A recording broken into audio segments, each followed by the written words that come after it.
We all. I was. I had my microphone muted while I was explaining to you my other technical issue. So it's one of those days. If I hadn't had any technical issues, I would have been talking to you about how I'm kind of lightheaded and unseasonably cold today, and would be lying in bed if I wasn't doing this. So good start. Good start. But it's all working now. My microphone is on. You're hearing me. My Pets Rock just got to the end of its song, and so it is going bye-bye. Convenient timing. And we're just gonna jump into the game, I think. We're doing this. We're doing the final episode. Let's open that up. Yeah. Excited to finish this out. And of course we have Wavelength, the Steph DLC, this evening. So that will be fun too. We have the game, so let's go whoop down into this corner. For anybody who wants to know where I get my whoop effect that I have shamelessly stolen, but it's not really stealing because he gives it away. I got it from Andy Lippy, ANDILIPPI. It's a good way to pass time while the screen loads. He does Twitch, but I got it from his YouTube tutorials. So, you know.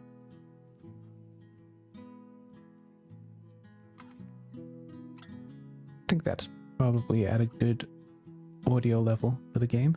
Get that music going.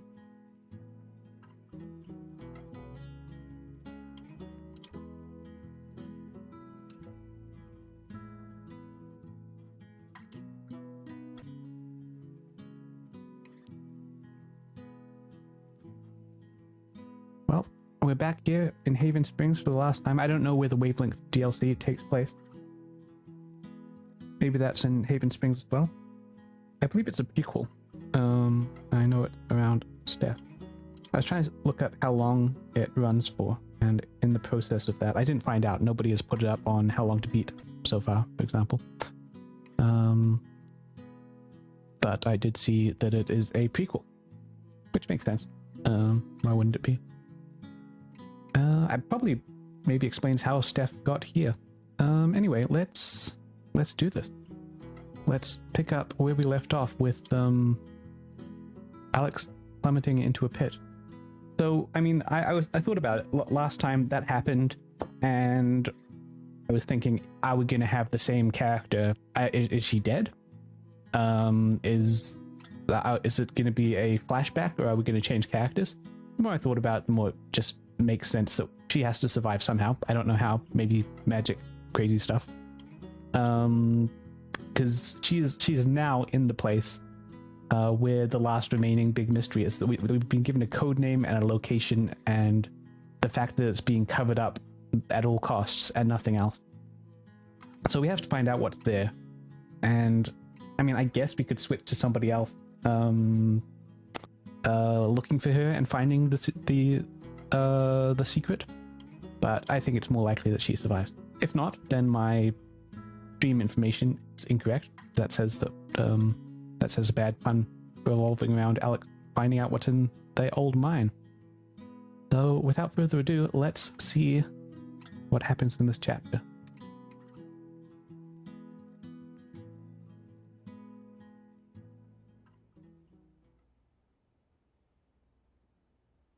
Side B.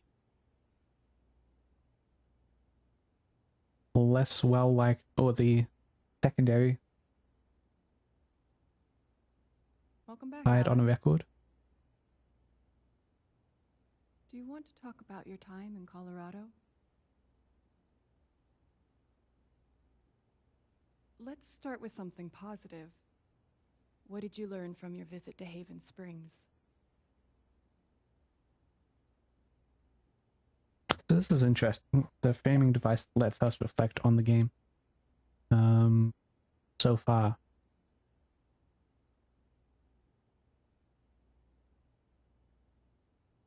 I think I want to. Okay, so these are definitely both themes.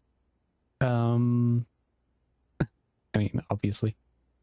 And of course, it gives us the sort of nihilism option of just like nothing matters. We've learned nothing. did we learn the meaning of home? I think if anything, I mean, I've had a day to not think about this and to kind of let my thoughts kind of settle. I almost feel like we've learned the meaning of home more through Ethan than through Alec. Just seeing, I guess, the way the community can come together around him, the way that his concept of home has been challenged and broken, and maybe to some extent healed. I didn't start that sentence with any justification of why it's more about Ethan, but that's a feeling I have, and I can see justifications for it. I think I want to go with that one more than about the not be afraid of my emotions, because I think it's okay to have a healthy respect, at least, for her emotions. Let's see this one. I thought I learned what it means to make a place your home. That must have felt like quite the victory.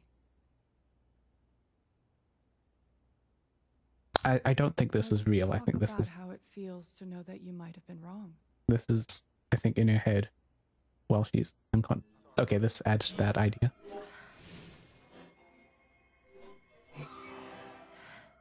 And maybe whatever's up with I Rhea suppose I'm proud of you for trying. is You helped the some people. magical bullshit that's keeping her alive and doing this to her.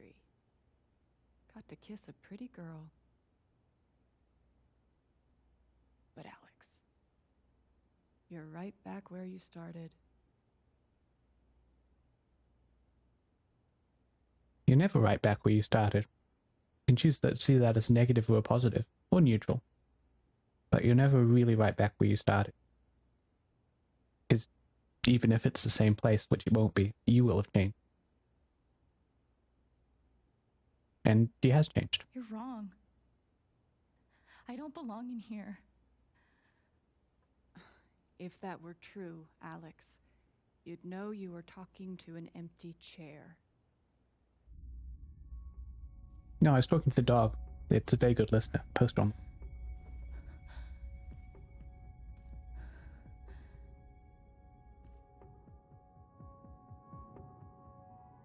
What There the have been fuck? a number of things in this game which I felt were reminiscent of the original Life is Strange in terms of sort of pacing things that happen in each episode.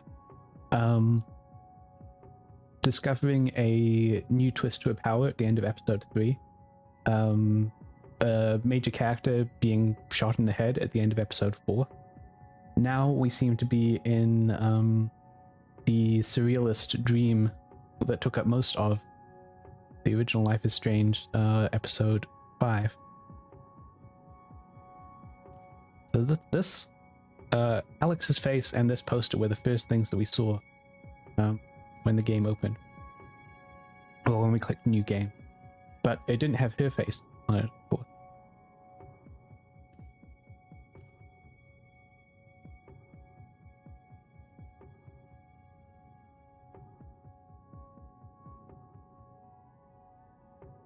Is that what I look like? Really? Yeah, you got that hair. Pretty cool. You look like all of those at the same time. Hey, my guitar.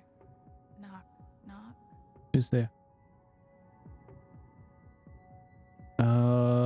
Maybe I'll look at things some more. That seems like it's got more to it. The fault could also have more to it. Could a door?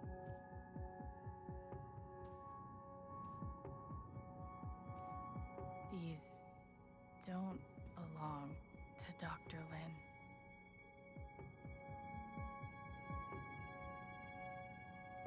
A tuning peg. It just, whoops, not quite that much. Turn up the in-game audio just a tad. To make sure that you can hear.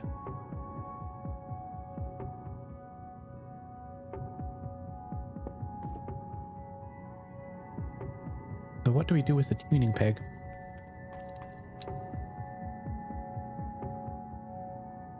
That's some good dream logic right there. That feels like it's... that you can do things that don't make sense, and you can do things that are logical in real life, But to get really good dream logic, it has to make sense in a subconscious or symbolic kind of a way.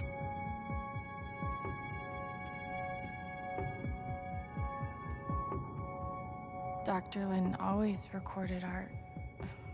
records our sessions. So what's on this one? 12 years ago, I made a mistake. The kind of thing that you can't undo. Alex, you know that I care about you. With everything that has happened, I just want what's best for you. Going back to that mystery about how he saved 19 lives in the old mines.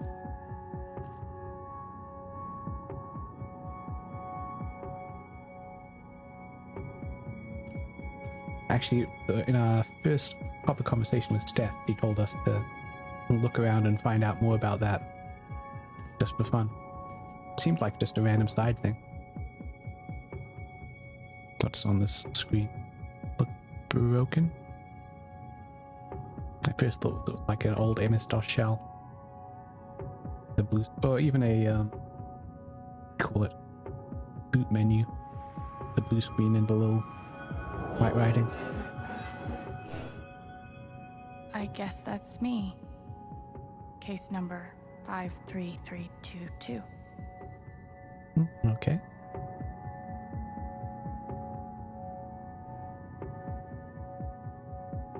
I think I'd been speculating that she was 18, but I think I've seen mentioned somewhere else 21. This definitely confirms it.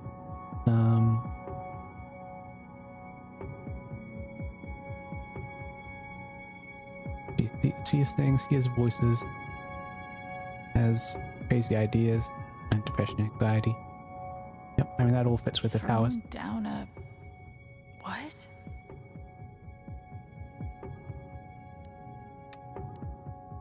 Alex experiences detailed and robust delusion that she is able to read other people's emotional states and believes that because of this ability, she is uniquely equipped to help others overcome their own emotional trauma.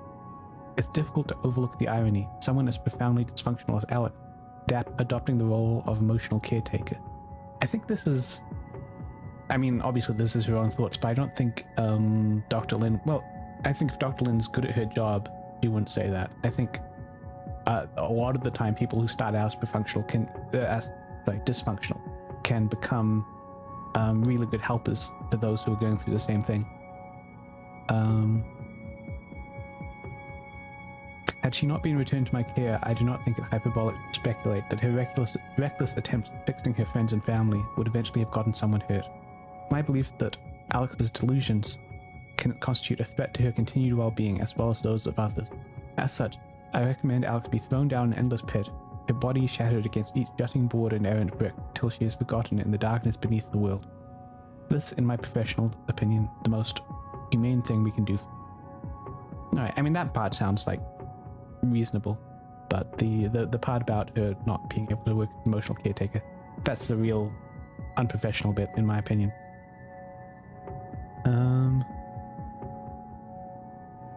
Alright, so reasonably clear where this is taking place in time now. I mean, I guess we'll 53322 in case we need to remember that later. Let's take a look at this.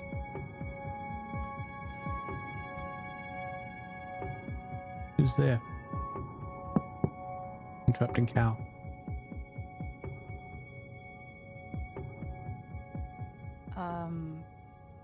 Alex Chen? Alex Chen who? My guitar case has never heard of me. Sure. Huh.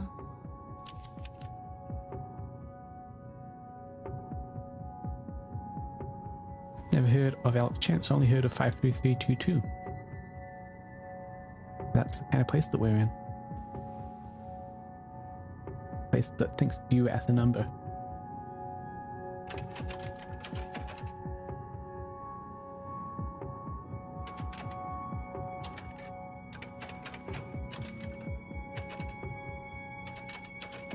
Did a bunch of Sudoku this morning, so trying to line up a chain of numbers.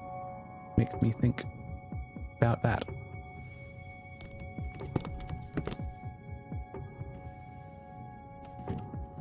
Well, you have the extra tuning peg. The missing piece to bring everything into harmony.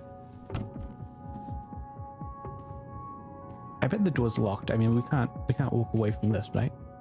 Let's check out the door. I've got to.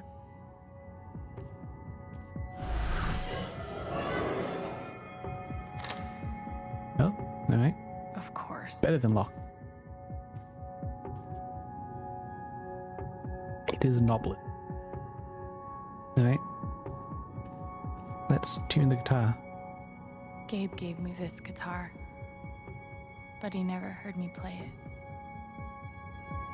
The hell? Can't play if I can't tune. Right, well then let's fix it.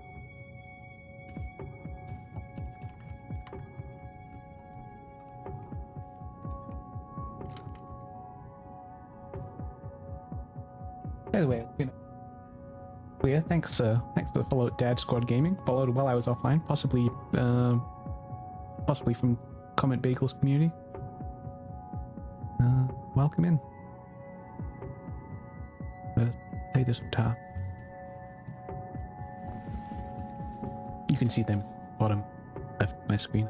Not just doing that at random.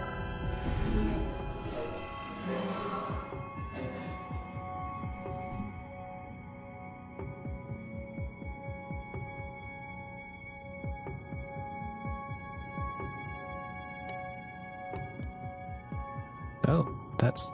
I was expecting maybe a bleeding nose. That's a lot. Oh, this is the reality. I'm falling down an endless pit, hitting every brick and timber.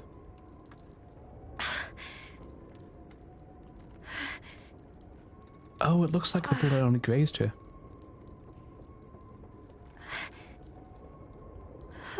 Yeah, they'll still... Oh, and you got stuck partway down?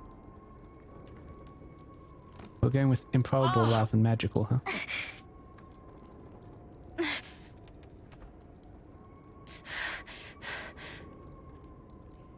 Yeah, that's still gonna hurt like hell.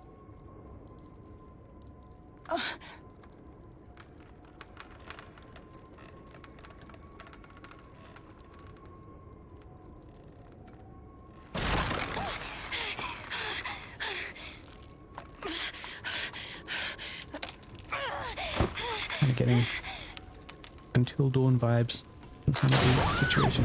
Oh crap. Various cases where a young lady fell into a deep pit underground and survived.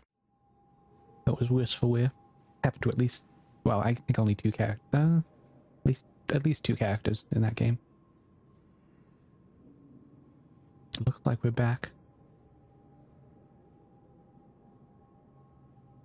Psst.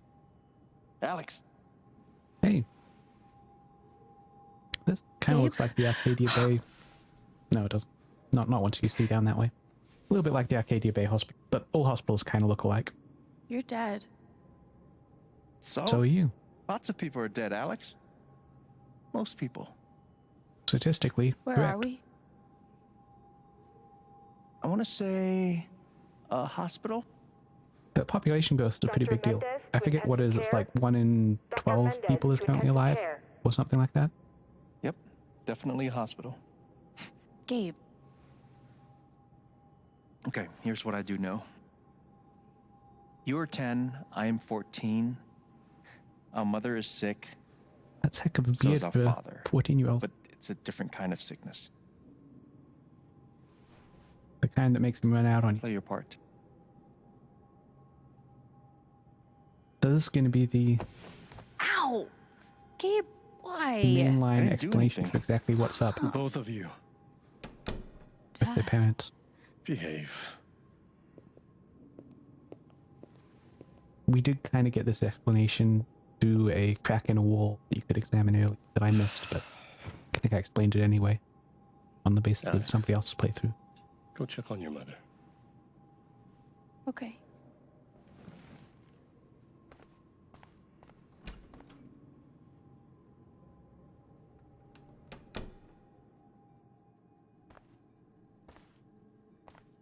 She was right over there, waiting for me.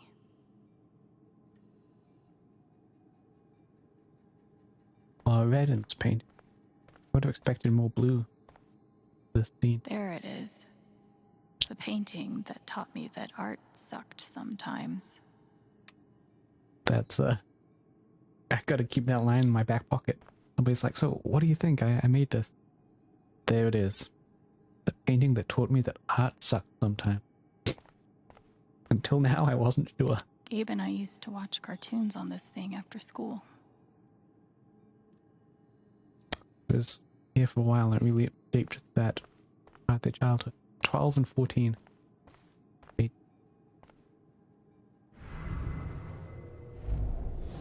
Gabe, Alex, I need you to listen very carefully.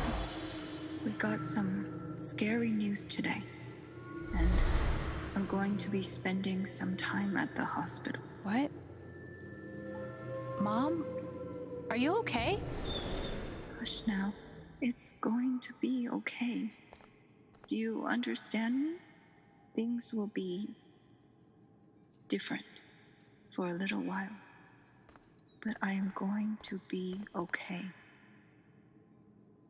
Inaccurate. V8. Sounds like, maybe I'm misreading it. I'm not always great at accents, but it sounded like, their father was, Asian American, and the mother has spent some time in actual, China, I guess.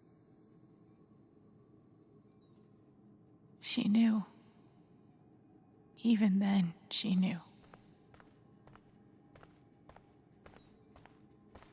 It was always too hot in this room. That's where she is. Oh, look at the empty bed. Guess the magazine. We couldn't afford a private room. Just got lucky, I guess. I'm spending more time looking at everything here than I would say at the flower shop. I mean, this is all inside her head. Everything here is... I don't know if everything here is significant, but there's, We spent something so along those much lines. time in here that I basically memorized every article. Everything here kind of Gabe's mattered room to was full of needles. her experience of this place, this time in her life.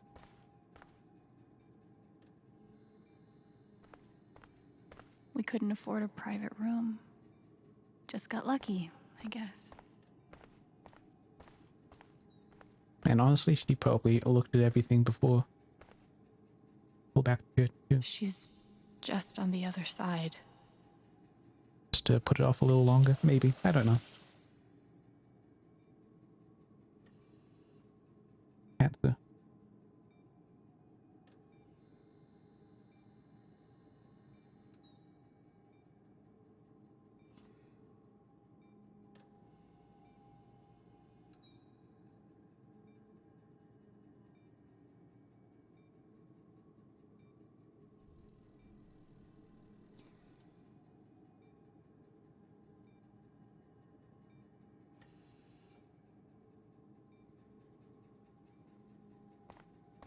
I was going to comment on this. He doesn't seem that bad.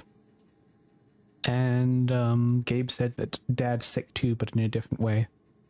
I guess he's dealing with his own demons, and obviously he's been spending time here. He looked tired and concerned, not, I don't know, angry or abusive. I don't know if abusive people look abusive all the time, but my impression with him, impression of him so far, is not necessarily the personality type that I would associate with just ditching your kids and fleeing. How many nights did Dad spend in this room? Sleeping in an uncomfortable chair and eating vending machine dinners. Hot dog man. They're in the back of the chair.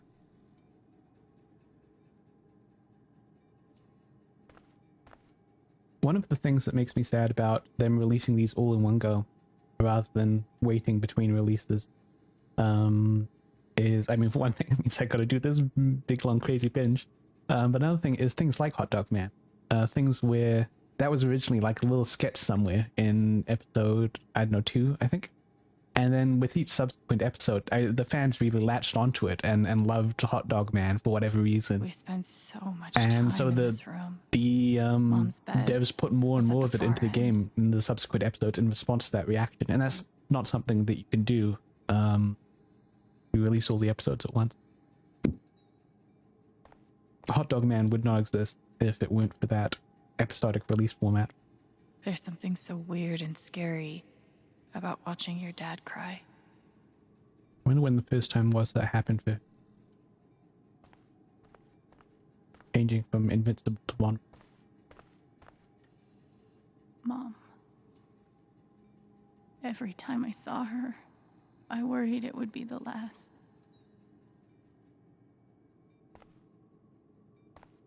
Hi, Mom. She's still wearing that Haven Spring shirt in memory. Well, I guess since she's not 12.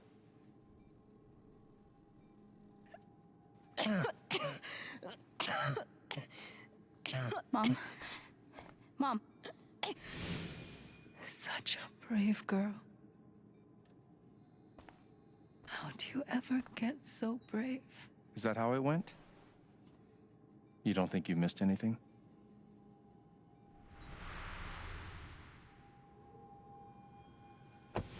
Ow! Gabe, why? I didn't do anything. Both of you. I wonder if this is actually Dad. Behave. that nonsensical pain in the side, maybe her actually getting buffeted as she falls. That she's interpreting it as Gabe pushing her for no reason. Then again, they're 12, 14, so Alex, maybe he is pushing her go check on and your is saying, I didn't do it. Okay.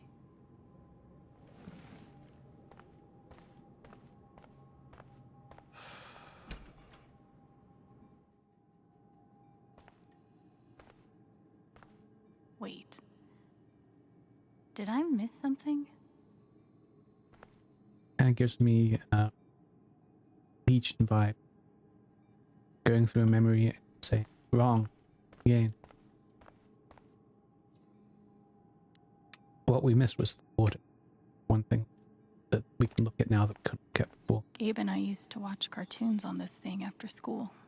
It looks like it's giving us the same response. So I'm just going to go straight to the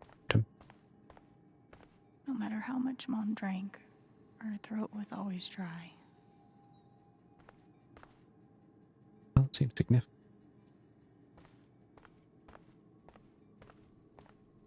Is that new or did I just miss it last?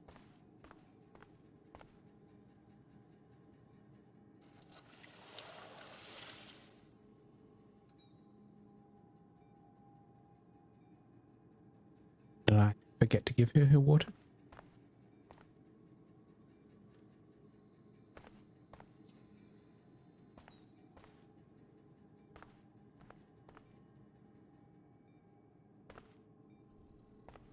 I could have looked Mom. at her. Another thing that could well be different.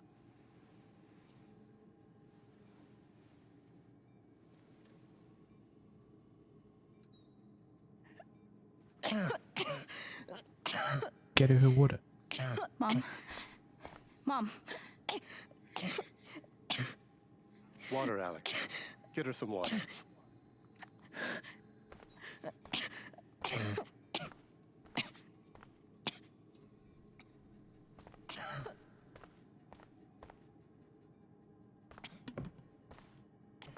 Hey.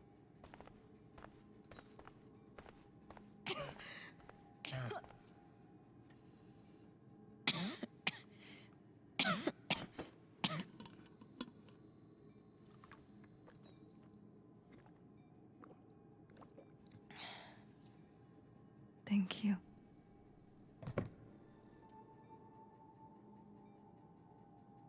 You almost never cried, even when you were very small. Did you know that? I do wonder when you first got her That's been power. my biggest challenge with you. How do you take care of someone who is already so strong?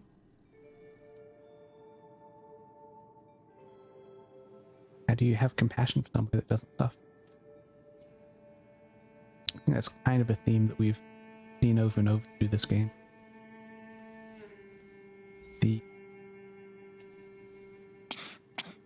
Where the suffering can lay next.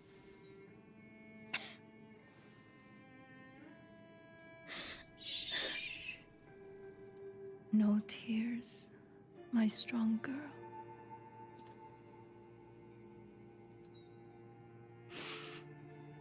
I want you to make me a promise. Your promise. Your brother, your father, they are going to need you. You have to be strong. Will you do that, Alex?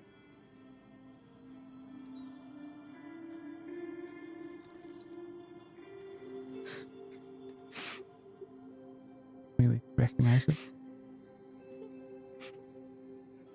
Is that what she's wearing? Because she is wearing something Such a brave girl. underneath there. How do you ever get so brave?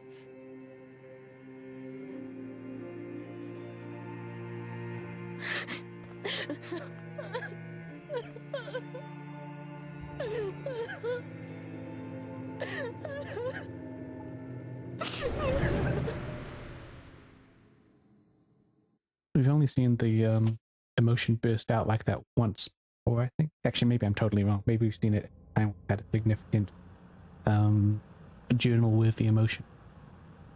But my first thought was that we saw it with the kiss here.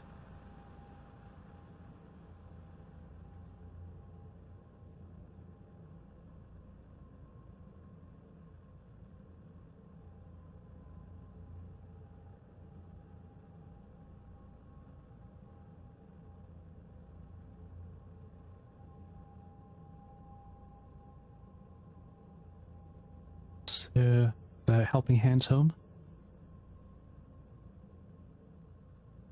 Yep, so there she is wearing the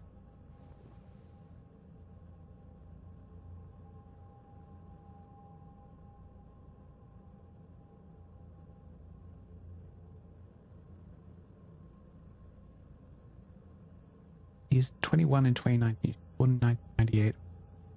You're a Tiger, yeah. Right? Yeah. Pretty sure. Also, that makes me super old. Exactly one cycle old. Yeah. I'm talking about the Chinese zodiac, by the way. Guys, I saw that tiger scroll on her wall, and that made me think about it. Was that the last time He's you 2 years talked to old. her? I think he's a rat. Mom,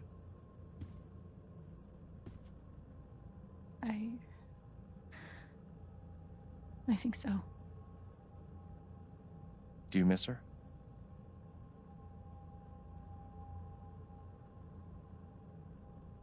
Gabe, what's going on? You're 11, I'm almost 15. Dad and I are time bombs. You keep running back Wait. and forth, trying to defuse us both. I'm confused. Were they not 12 and 14 in the previous? I guess that technically could work. If she turns 12 before he This turns is going to 15. suck so bad. That's just a little bit earlier. Play your part.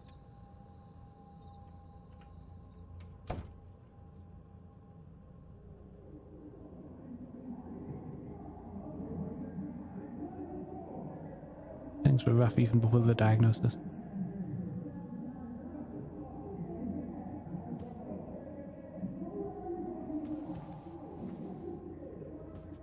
Choo-choo.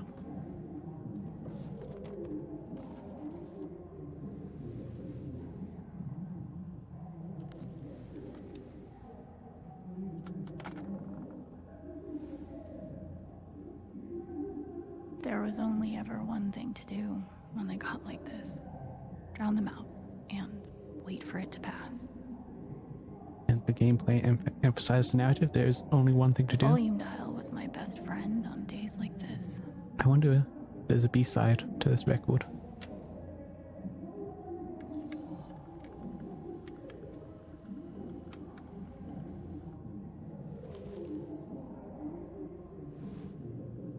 I don't remember if I said this. I know I thought about it, but I don't know if I got around.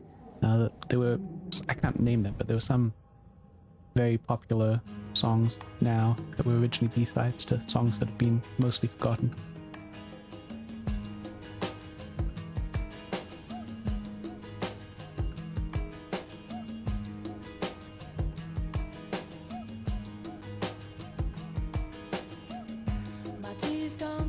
Maybe this.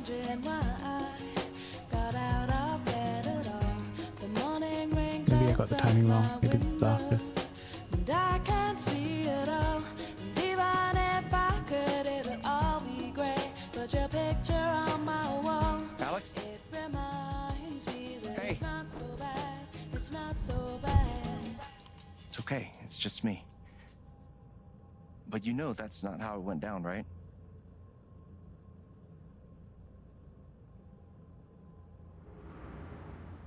I guess we're seeing it's not just one side B, it's a series of B-sides that we're seeing. The other side of these stories, we first see them one way, and then we see them with a little bit more filled in. Not really how a B-side works, but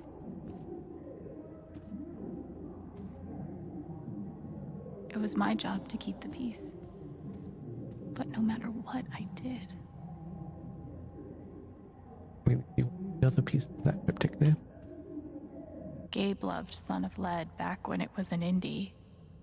It was too gory for me.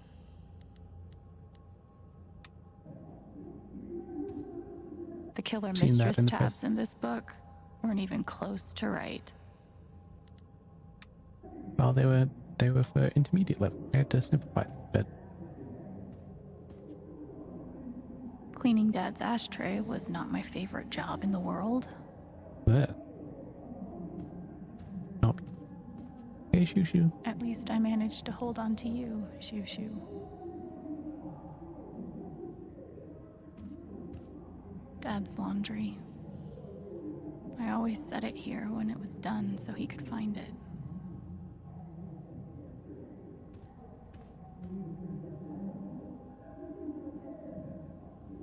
I tried so hard to keep my promise to her. So I could have sworn there were 12 and 14 in the hospital. Now 11 and nearly 15. Yeah, I don't. But she does seem to be dead. Mom and Dad had this TV before they had either of us. And I guess this is, I remember she made a makeshift shrine to Gabe and said she wasn't really sure if she was doing it right, but she felt she had to do something. I guess because it was a practice in their family. But it may have been actually, it may be that, just again judging by accents, maybe the mother was the only one that kept to these traditions, and so they did this to try to honor her. Despite even now, maybe none of them really knew what they were doing.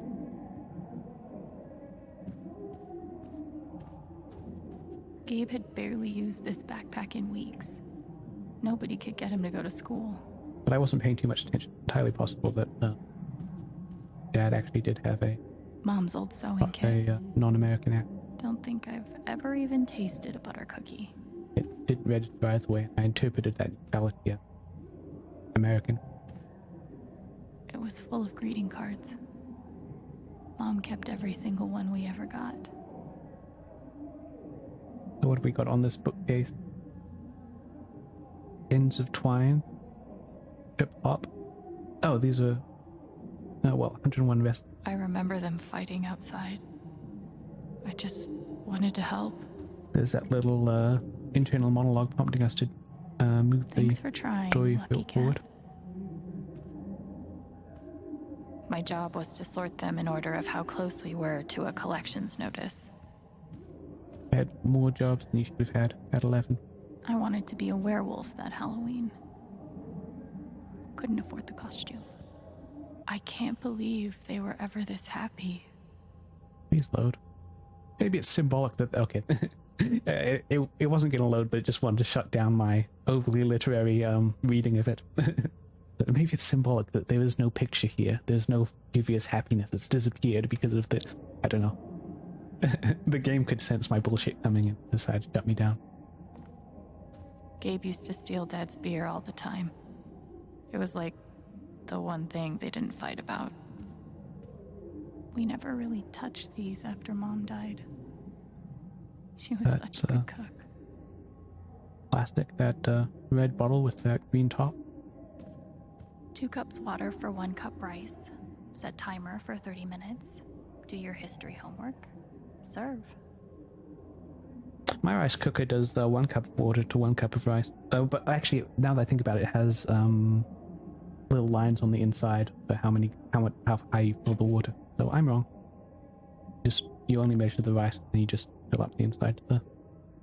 Good.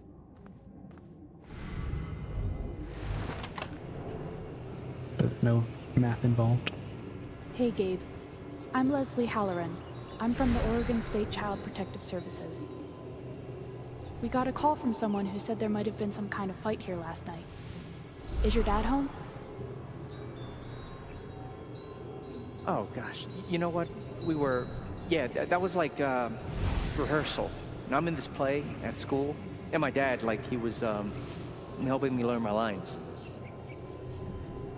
Must be some play. But if you need anything, my number is on there. Okay? Yeah, we were acting out a thing about unhealthy home life. Almost empty. Almost always. Very long-running play. You've just caught us at the intermission. Mom's old sewing kit. Don't think I've ever even tasted a butter cookie. Plastic butter cookie sewing kit? When wasn't this place falling apart? I have tasted those, actually. They're pretty good. Well, kind of like a richer, sweeter, shortbready type of thing.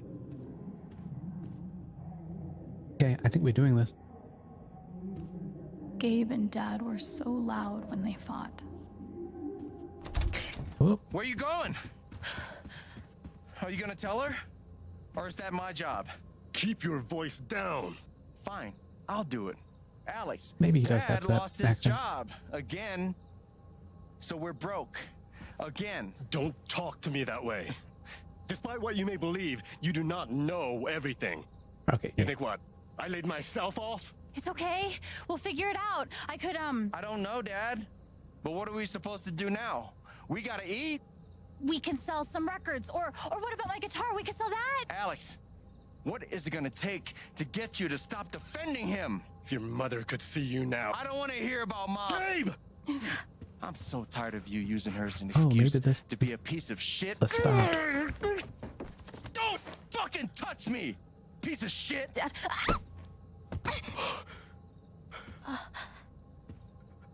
Damn it, Alex. I'm okay. It's okay. It was an accident. Alex, I didn't... Dad, it's okay. Her own sadness Really? at her mom's hospital I'm might not have been hurt. that first time she saw those blue auras. I can't do this. This might be where it begins. Her to see it on other people too. Dad?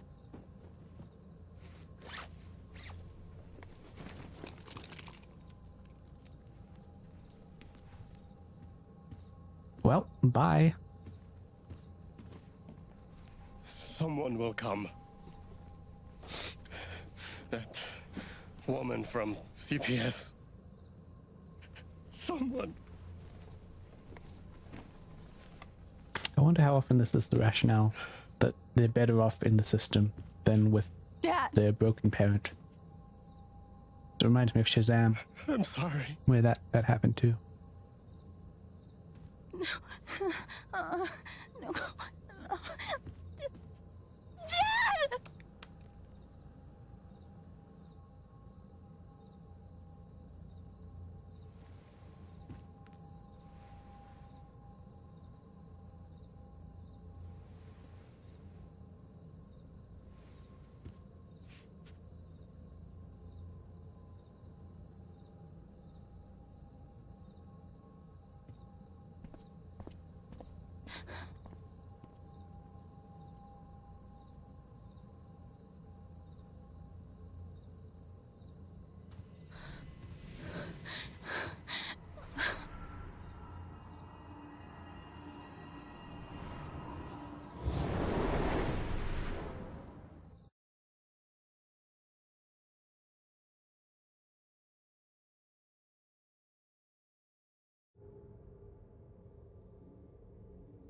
okay. We're not coming back to the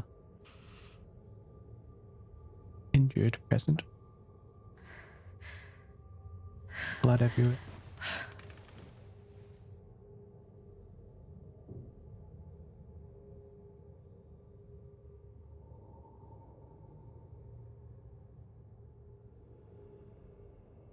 All the letters she sent her father that never got through. Hey, can I ask you a question? Which orphanage is this? The one in Grant Park? Kind of thought it'd be nicer. I can't do this, okay? I can't. Thing is, he was, I think, trying to find her at this point too. You need to. No. You need to be honest about what you see. I was. I have. And now I'm done. Almost. But not yet.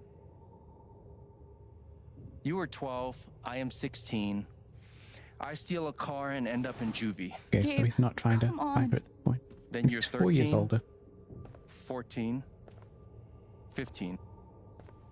Orphanages, group homes, musty rooms in the strange houses of foster parents.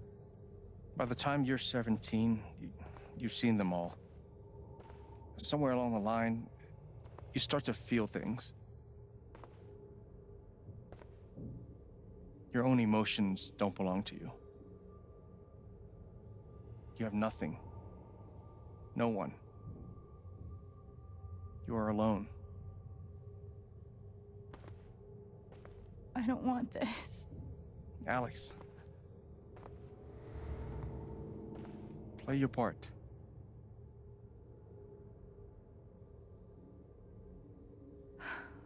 Play my part. I used to write one every day.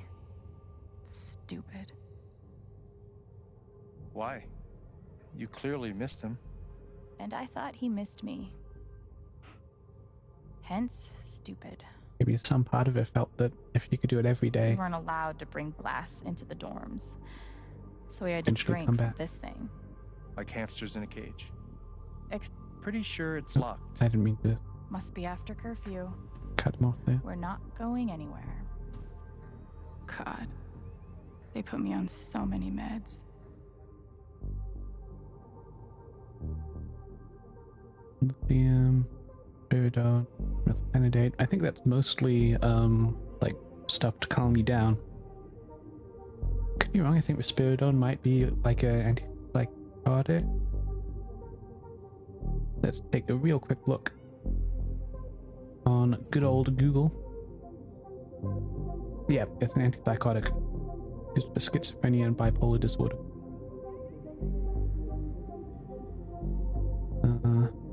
AD is on good old sertraline. That's an antidepressant. Or what? Gallstone is.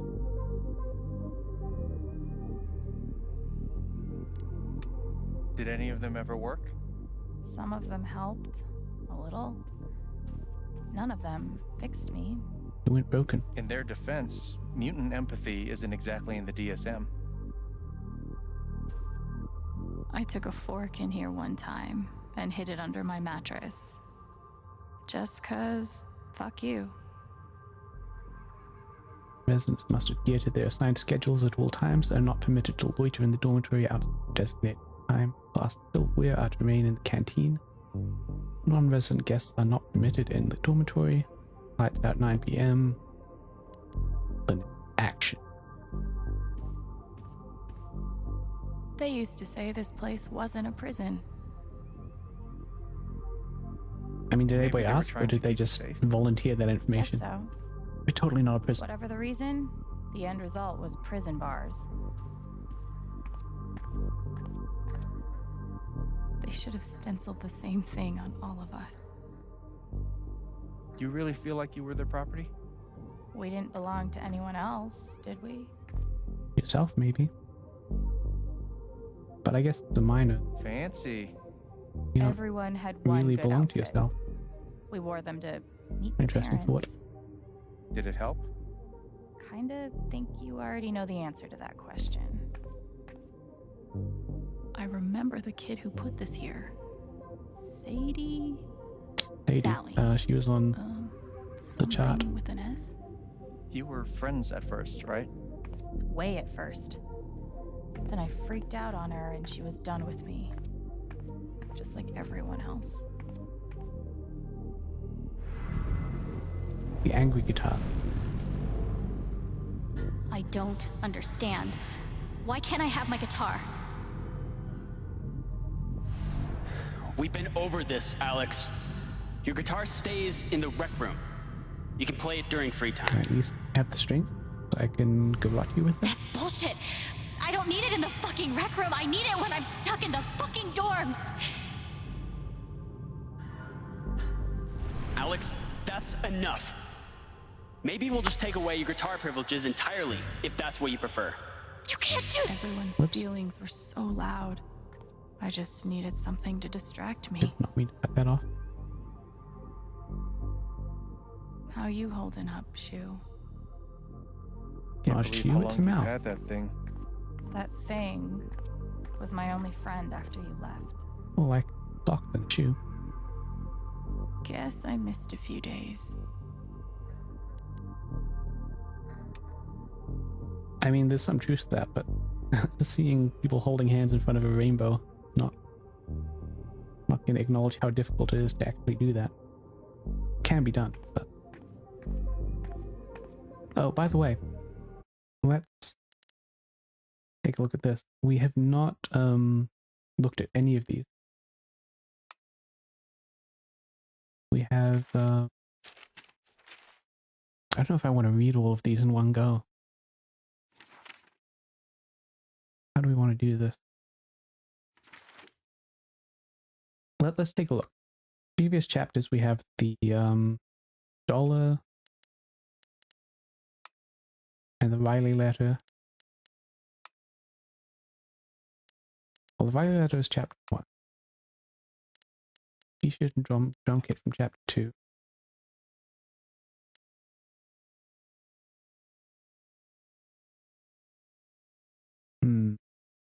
Becoming evident to me that I don't actually see current brain power to come up with any interesting organizational scheme. What if we just go read the Gabe and Matt one, and then we'll come back to the Riley, Steph, Jed, Diane, etc. in 2 more settings. Maybe when we find another memory. So this was in chapter 3. Oh, this was a the dollar that Ethan dropped. See what we have to say about it. Well, hang on. Oh, all right. I swung over the top once. No way. Prove it. I'll give you $1 if you can. I did! I don't have to prove it. I'm gonna tell my mom you called me a liar. Do it, dude. I dare you. All right. It was a test he gave himself. Do something normal. A favor for a friend. Watch her kid so she can run some errands. That's the kind of thing you do when you're just another member of a small town community, isn't it? And sure, it wouldn't hurt to earn some points with the cute girl who owned the dispensary. He really liked her, even then. It's actually super cute, the mental gymnastics he did to convince himself he didn't have the biggest, dorkiest crush in the world on her. But really, this was about being mundane. Just the dude who works at the bar sometimes, not some sad sack fuck-up drifter obsessing over his secret mission. That would be the mission to find his father. And for a minute, he found that he was good at it. And that scared the shit out of him, because for the first time he could imagine giving up on Dad. It's like standing on top of a tall building and thinking about how easy it would be to jump. You're not scared because you want to. You don't want to. You're scared because of how little effort it would take for you to go from safe to unsafe. How few steps lay between where you are and the insane thing you're imagining. What did it take for my brother to become the person he ended up being? When this is where you start, how do you find a way forward? Things to do. You play life as an orphan. Yes. Now this is the business card. This was in this chapter. The social worker left it for him. After this, CPS became the name we called the boogeyman. Watch out or CPS will come. Be nice and quiet or you'll get swallowed up by CPS. Don't fight with Dad. Gabe, please, do you want another CPS visit? It was a swinging pendulum dangling over the pit we were in. Gabe, especially, was terrified of them, for the usual reasons.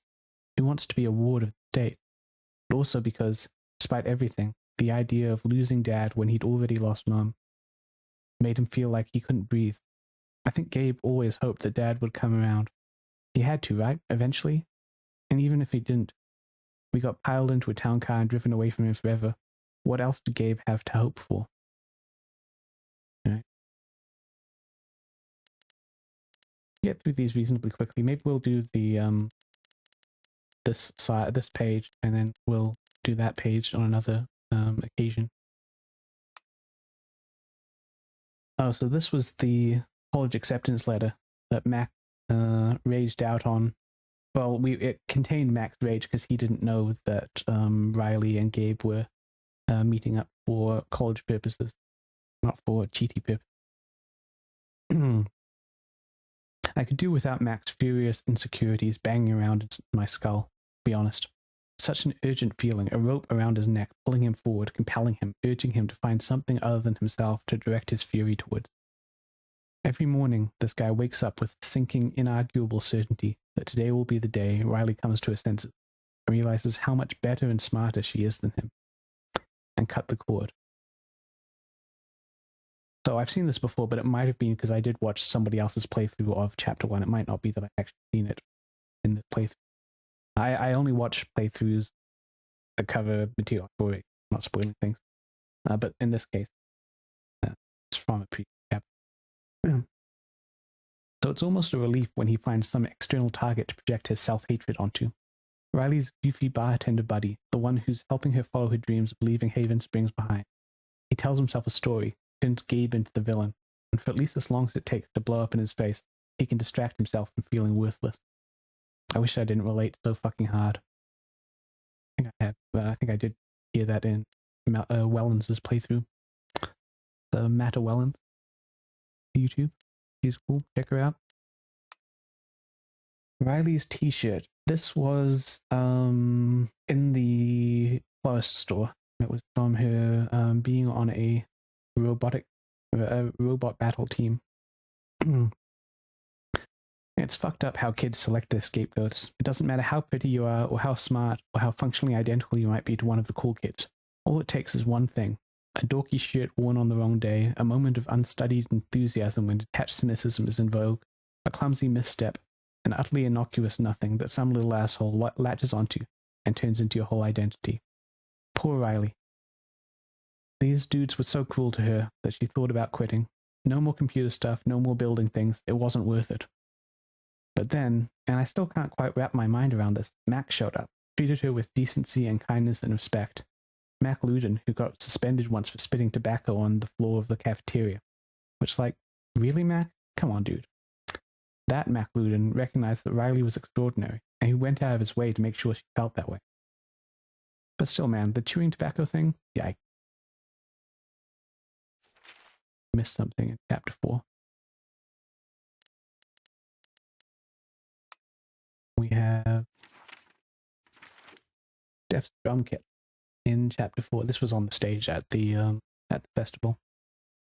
Gabe booked the show. He'd found them on the internet and gotten obsessed. Sent Steph a message out of the blue, some stranger who swore there was a scene in Haven Springs. So they came, and they played to an empty room while Gabe headbanged behind the bar and sang along to every song. And what's wild is that Steph and Izzy loved the whole thing. There was something kind of special about being united in their shared mortification, cringing together instead of cringing alone, and by the end of the show, it became a game. How hard can we rock when nobody gives a shit? If the best punk rock band in the world plays a show and nobody's around here, do they make it out? That's kind of a fun sentence, a fun thought. How hard can we rock when nobody gives a shit? Something to ponder. I mean that only half ironically. What do we have in the journal now? Okay, we only have flashback journal, so that's useful. Alex Chen, aged 10. So they were 10 and 14, so I did mishear that, and so they are 4 years apart. I actually can't tell you what that makes. I was saying that Gabe was a rat in the Chinese zodiac, but I don't actually know what he is if he's 4 years younger. Today we went back to the hospital because my mom is sick. Our neighbor drove us there because my dad stayed the night with my mom. I wanted to bring my rat Shoo Shoo. It's like 4 years older. Anyway, sorry. I wanted to bring my rat Shoo Shoo because I always bring Shoo Shoo when I go to the hospital to see my mom, but I forgot. Mom says I have to take care of my brother and my dad. She used to not be so skinny, but now she is so skinny. I wish she was not so skinny, and I wish she could come home. She gave me a necklace she wears sometimes. Very different perspective on the same events, but the same feelings that she felt looking at it as her 21-year-old self. So Alex Chen, age 11, here. Remember to keep everyone happy. To do homework, English, history, math, health. Done that. She's vacuumed, she's dusted surfaces, she's organized bills.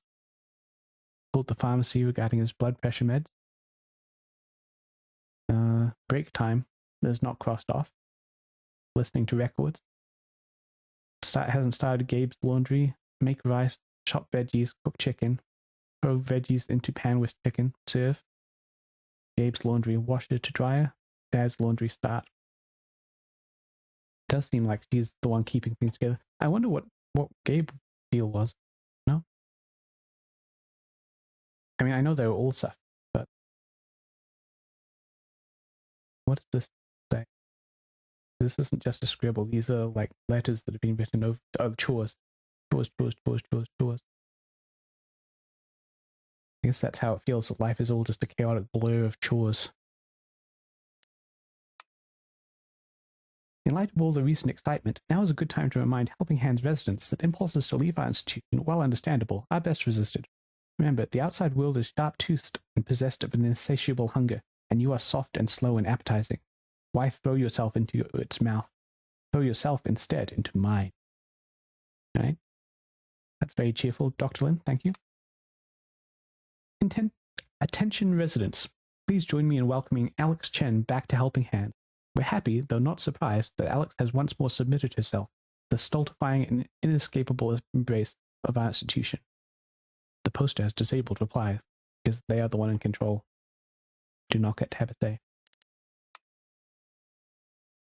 In search of one missing patient, answers to Alex. She was always scratching at the door, trying to get out, but she's declawed, so her capacity to fend for herself is minimal. If spotted, please exercise caution when approaching. She will appear friendly and normal, but we've had some behavioral issues in the past. Please help me find my patient. I'm starting to get really worried. It's asking for help, but nobody's allowed to respond. Right. But we have cleared that up now. We'll be back for the memories later. I guess that's exactly what we're doing right now. We are back with the memory. Let's proceed with them. You gonna have a Zen moment?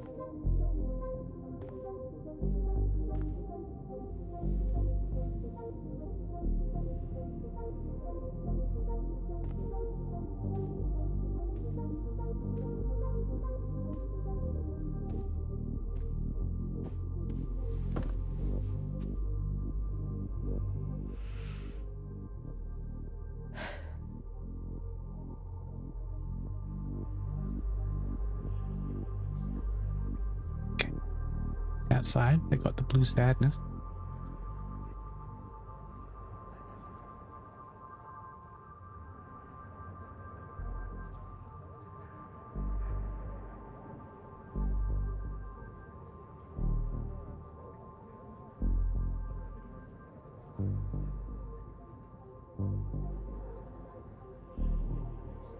Hi, Dalilo. We are exploring Alex's memories. I sat down, and I mean, this is what happened in the memory, except the people outside. Oh, I see. We're supposed to focus. She's been through so much. I just don't know if we're prepared for a troubled girl. Alex got walked out to the mine and shot by Jed, the bartender, or the bar owner.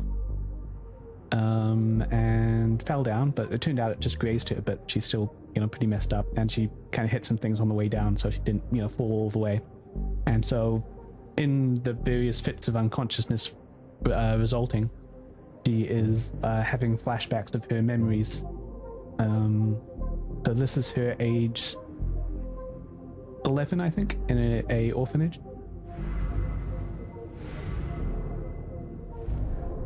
Or a representation of that. It says here she's sensitive. What does that mean? And I guess these are the prospective adoptive parents that are looking at her and not picking her. Oh yeah, it was definitely, he was doing it on behalf of Typhon. He had a whole thing about, like he walked her out there and to show her something, and then she said, wait, why are you sad, when he's behind her, and then he's like pulls out a gun, and then there's like a, sorry, I have to do this, you know, that kind of thing. The funny thing is, before that happened, I was talking about how it would kind of make sense if suddenly it turns out that this is a whole eldritch Lovecraftian thing, and there's like Jed is part of a cult and he's walking you out here to sacrifice you to the dark god that lives in the old mines, which is where they went, the old mines where their secret project had been covered up, which we still haven't found out about. And it turns out he is, in a way, there to sacrifice you to the eldritch god. It's just, it's not a elder being, it's a corporation. So yeah, I mean, it wouldn't fit with the style of Life is Strange in general, but it would fit with the events as we knew them up to that point. And it did turn out to be kind of what Jed was doing. All right, let's see what these parents are angry about. Oh, one of them's scared or sad. Hard to tell. I wonder why she's never found a home before.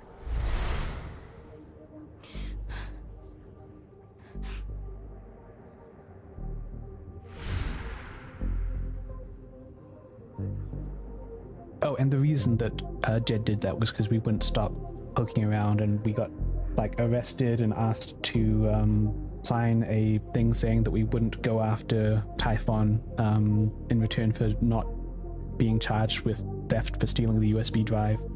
I don't remember what else you might have missed, but we didn't sign the thing, and that's when we came back to the bar and Jed took us for a walk. I'm sure she's a sweet girl, but she's not for us. She's awfully old, isn't she? This is the kid that's been in all those fights, right? I want to help. I really do, but there's just something Off broken. Wrong. With her.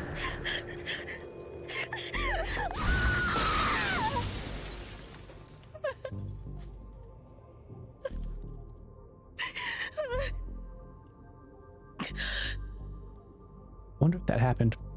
I would guess not. We've never seen her do anything like that, but I'm sure it would freak out the orphanage people and be counted as another incident against her.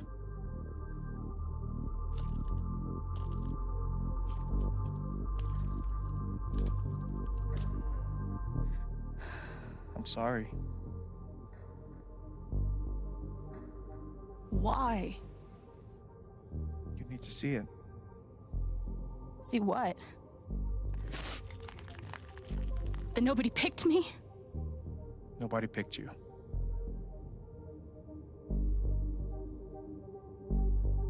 Nobody picked you. Nobody wanted you. Mom died. Dad left. I bailed. You couldn't keep us together. It was my job to keep it. You were 11 years old. You were 11 years old. You were a kid, Alex. We've already seen before the orphanage memories of her mother in hospital hard. dying of cancer, her father Sometimes it's a big shit getting in sandwich. fights and storming out on them. Make it better. Be angry at Dad. Miss Mom. Hell, be angry at me. But don't give up. No one gets to tell you what you're worth. And no one can take your life away. Fight. I'm not sure You have a gift. No one can take your life away. Not even gravity There's and a something you bullet. don't even understand. You can change the world. Make it better. Now get up. What? So Get now up it's and fight. Time to cut back to the real world.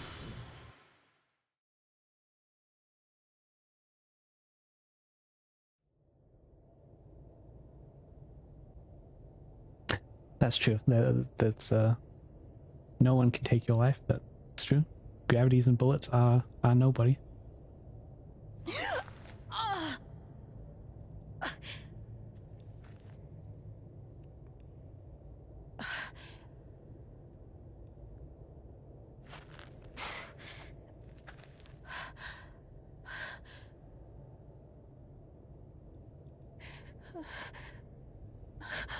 That's the bullet shot along her, grazing a temple there.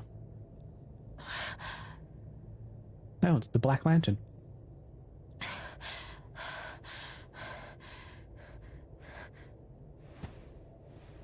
It is a mine, but the question is, what else is it? What were they covering up here?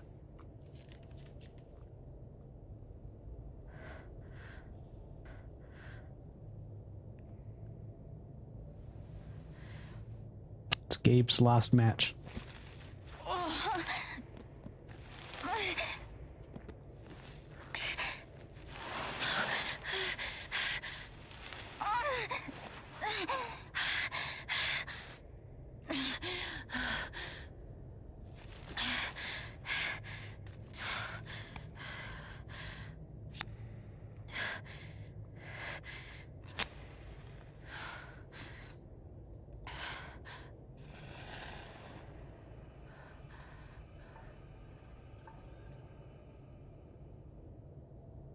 Alright.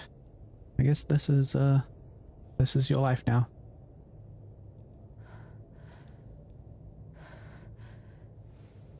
You are a dwarf and you're digging a hole. Digging hole.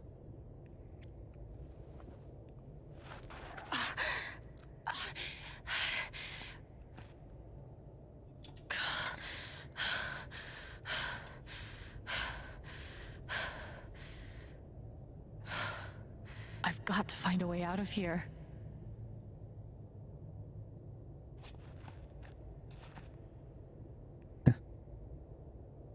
Yeah, Dalilo in chat says, comment from my other half. What is she doing? It sounds sexual.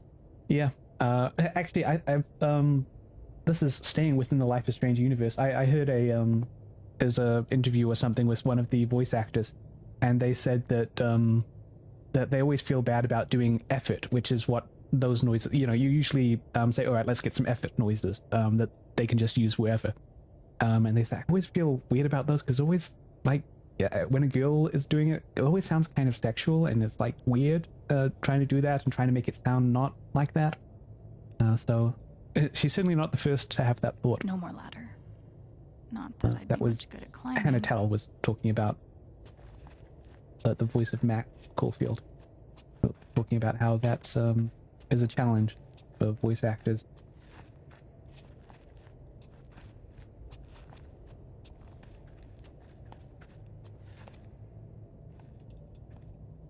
Mines growing into mines, just like Jed said. Yep. Yeah, this was a whole labyrinth of mines on here. Which again fits with the kind of I'm gonna choose eldritch not to read anything Lovecraftian in idea. this. Dead rat.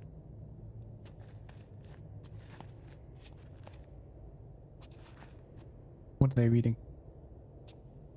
Nothing recognizable. Maybe like a tour guide? Anyway. I could almost laugh if it wouldn't hurt so much. Yeah. Seen one of those on a Down here. on a statue. I mean, those cigarettes aren't ancient.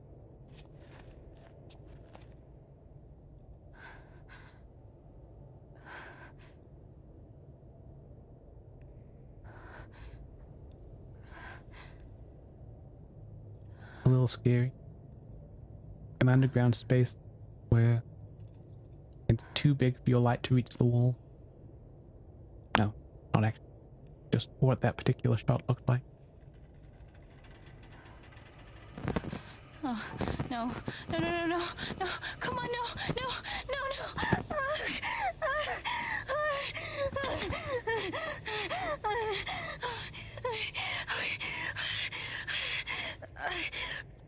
I can do this. I can do this.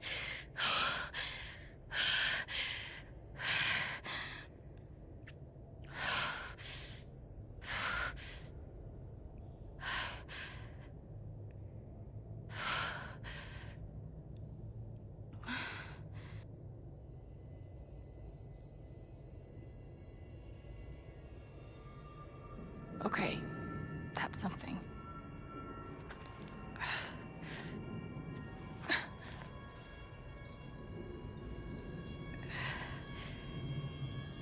The mind's angry? That Can aura see by the light of anger? is the only lead I've got. Yeah, Balrog time. The Dalgalo.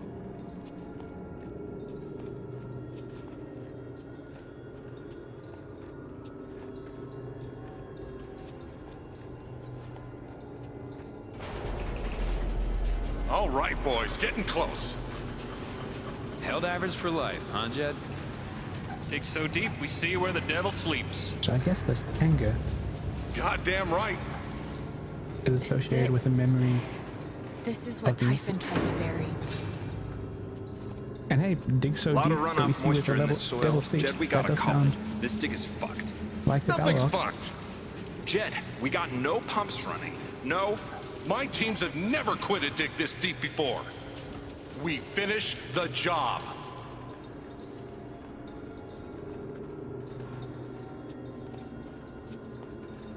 Steady goes. Steady. Fuck was... Move! Come on! Clear The the hell tunnel! dive. Who's on radio? Jed! Fuck! Jed! Jed! Oh my god. We gotta move now! There's still men back there. They'll drown. Yeah, and so will we if we don't get the fuck out! Make the call, Jed! God damn it!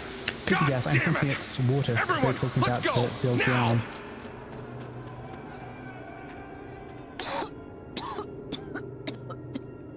Smells like fireworks. Must be where Typhon blew the charges.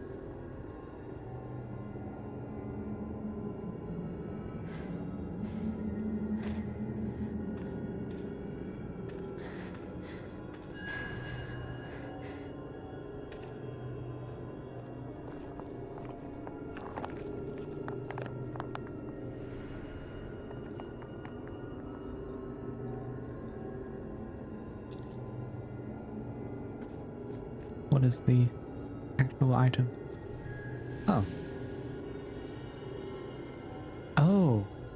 He was supposed to be here. Dad. And the trail ran dry. I mean, this is the reason that Gabe was here, was to try and find him.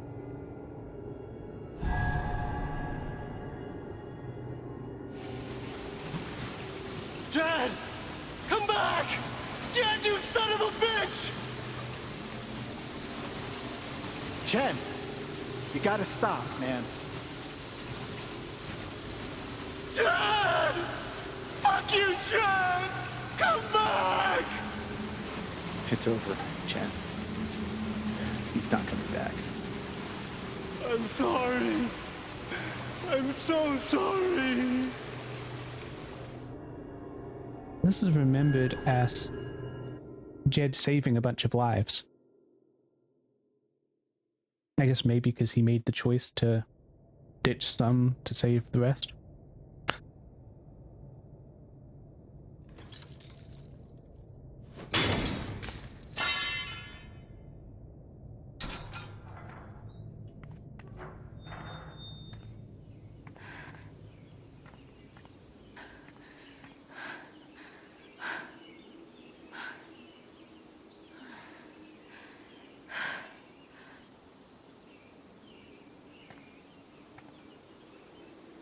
Yeah, there's a lot of objects that leave their emotions that have emotions attached to them. They're basically kind of the collectibles in this game.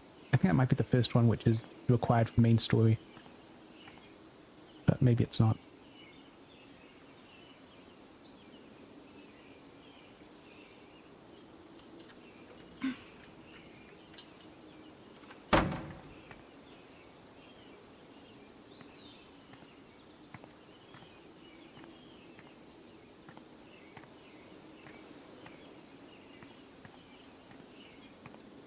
That power in general, I think, is called psychometry.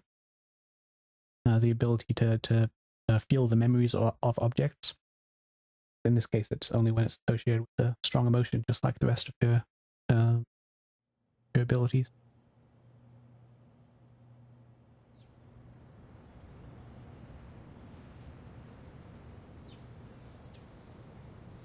It was her head, but he kind of only grazed her. So there's like that kind of gash along the temple there. What makes Haven so special? It's a flower shop run by multiple generations. A bar owner who greets every customer by name. It's a spring festival tradition going back 100 years. History, loyalty, pride. These values which define Haven are the same values that Typhon was built on. And that is why our partnership has been so successful. It's been my privilege to renew Typhon's commitment to Haven. We believe in this community, and we're tremendously excited for its future. Thank you, Diane. I think I speak for all of us when I say we're eager to make this official. So, time to vote, folks. And then lunch. Oops, you missed.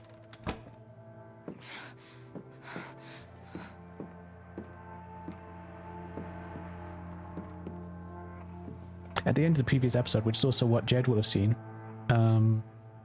it definitely looked like she just got shot in the head. Alex! Oh my god! I'm fine. You are not fine. We have to get you to a doctor. What happened to you?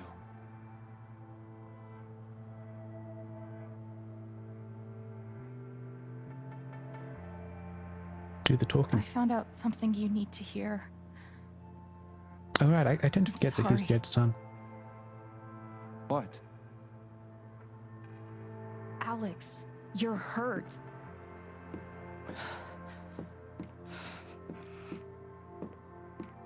Do you need help? We can call an ambulance. Typhon's been lying to all of you.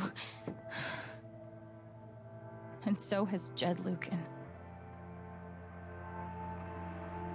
Alex, what's going on?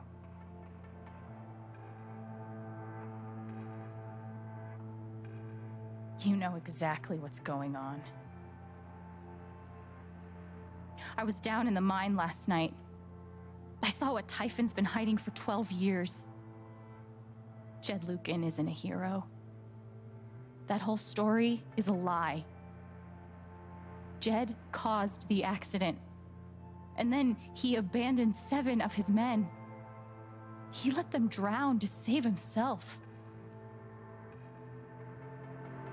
There were pictures of me and Gabe down there in the dirt. Because one of those miners was my father.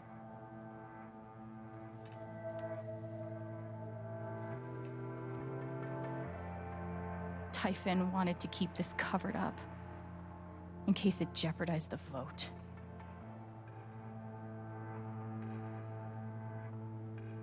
I mean, maybe both of these are true. They did really, I don't think it matters. I'm going to say they're ruthless because that's how they've acted. All they care about is making more money. They'll do whatever it takes to push this expansion through. So they decided to bury the evidence. And nothing was going to stop that blast. Not even the fact that there were 4 people up in the mountains. I was wondering why it was on a schedule. I guess it was Jed knew all along. ahead of the vote, but He covered up the truth about the past. maybe there were about people that are Gabe. about to go up there and explore the old And mine. when I found out, as you can see. He tried to kill me too.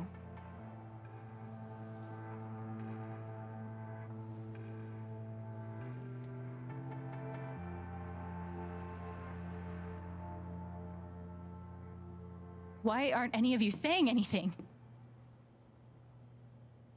We don't want to embarrass you, Alex.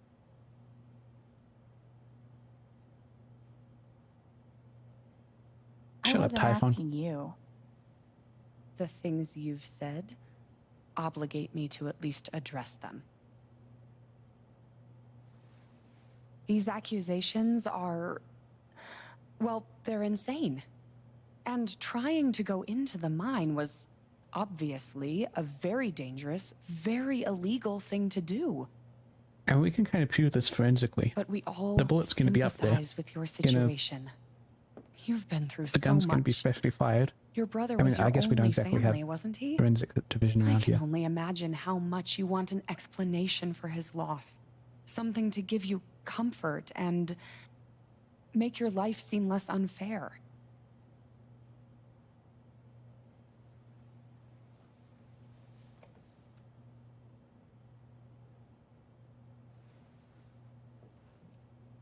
I'm going to try to appeal to her better nature rather than push more accusation. Why don't you just tell the truth? You've been planning your exit from Typhon anyway. What? You never signed up for threats or attempted murder. You hate this. Yeah, they could excavate the Now's your cave-in chance as well, to but stop. that would be a lot of work. Dad? Do you have any idea what Alex is talking about? No, I don't. I've tried to be there for Alex since Gabe died.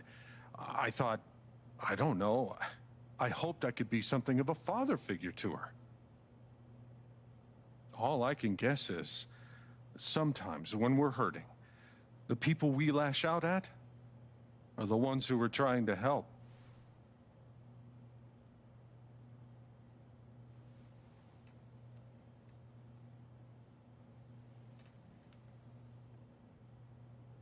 You tried to kill me. How can you stand there and say these things? Alex. You're a monster.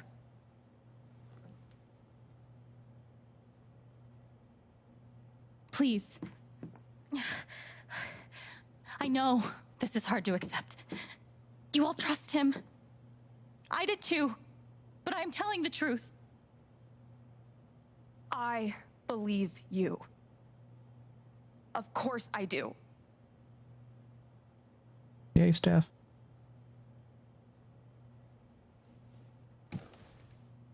I believe you too. I'm horrified and shocked and still processing everything, I but wonder if I believe you. your actions throughout the game decide who's going to actually believe you here and how successful this is.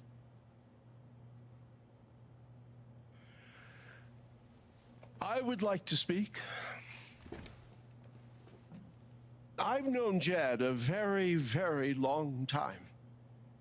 And, Miss Jen? Alex? I'm realizing I don't quite know you as well as I thought. Some allowances must, of course, be made given your injuries and resultant confusion. But nonetheless, it saddens me to hear you make these terrible and incredible accusations against my friend. Ducky, that's enough. Don't let him make you feel bad, sweetheart. No one here thinks you're a bad person. You know our mind can play tricks on us. None of it is your fault. It's so hard to admit you need help. But it's always better in the end. We're all worried about you. Let us help you.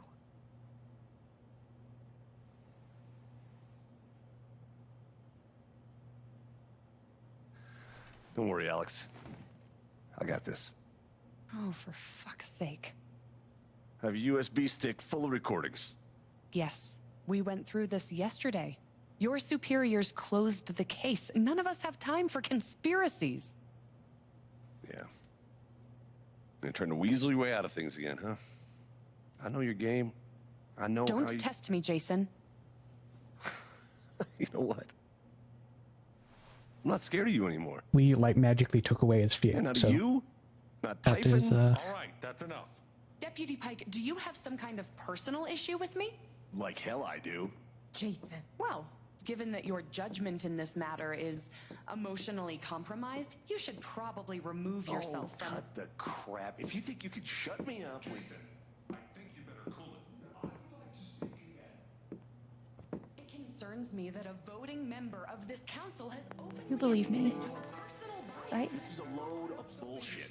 I don't believe that. Ridiculous. Ryan? surprised that that's a Why are you doing this? I'm not your lapdog anymore. I am not responsible for any frustration. My dad That's is significant. not a murderer. between you believe me and back me up. Were you afraid we couldn't get Typhon? Is that why you need someone else to blame? I thought we were in this together. For Gabe. Ryan. No. I'm not gonna let you do that to me anymore. Ryan, what the hell? I know he's your dad, but look at her. Why would she lie about this? It's going too far. Alex almost died. It's not true. Fuck you, Ryan. After everything? Seriously, fuck you. Stop. Oh snap. Getting something new here.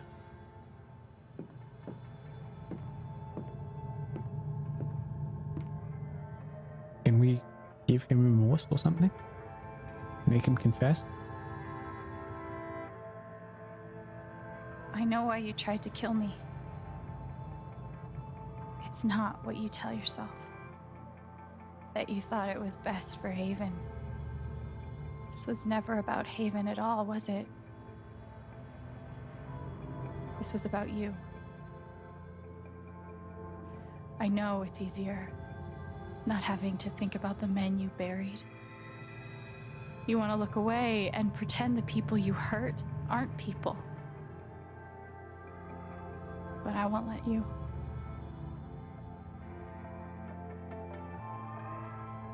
My father worked for you. His name was John.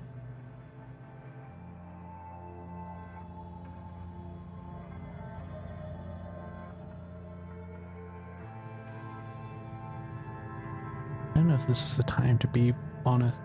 He gave up on us. I don't know if I can call him a fighter. Let's just go for the honesty. He made a lot of mistakes. He wasn't a good father.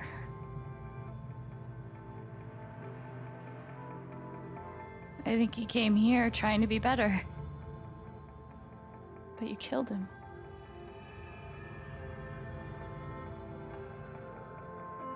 And then Gabe, my big brother.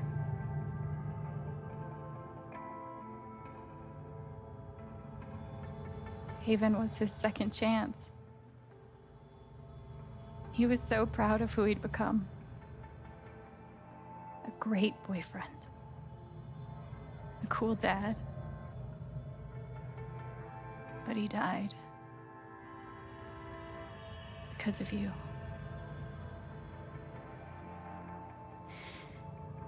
And then there's me. He wasn't directly responsible for Gabe's death. For so many years, I because of just covering wanted up to survive. his To get through. situation. Haven changed me. I started to think about the future.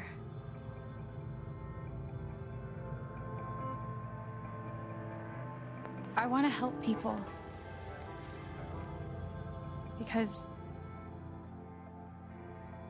It's something I'm good at. Knowing I'm good at something I was thinking between feels fucking great.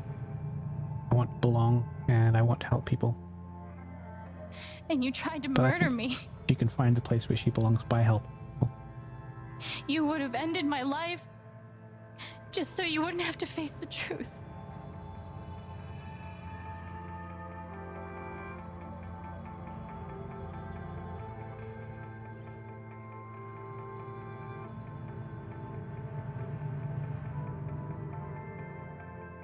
You've forgotten it, haven't you? You've plastered over it with another story.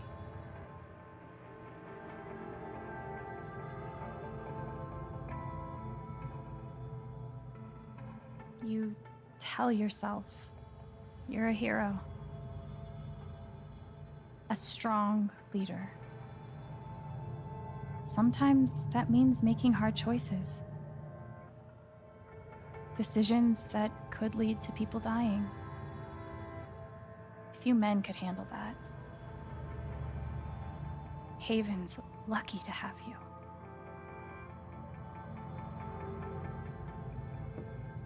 But that's the lie. If you scrape it away, what do we see?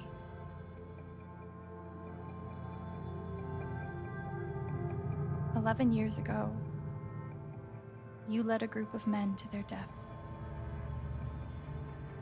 And you couldn't even say those words out loud because you're a coward. You couldn't imagine saying it to your wife, saying it in front of your son. Every day you were brave enough to go underground and look death in the eye. But you couldn't muster the courage to admit a mistake. I can feel you trying to pull away. Don't.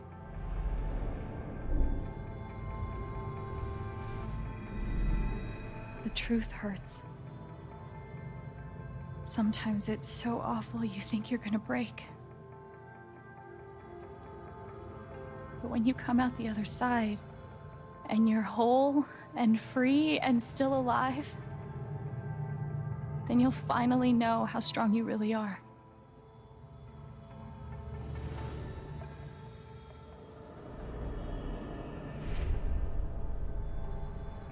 I see the truth about you.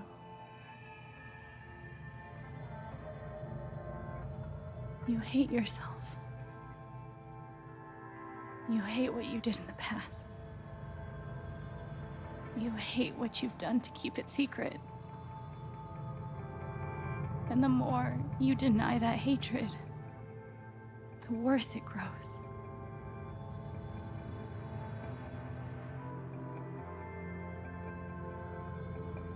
I know who you are. I've seen the worst parts of you.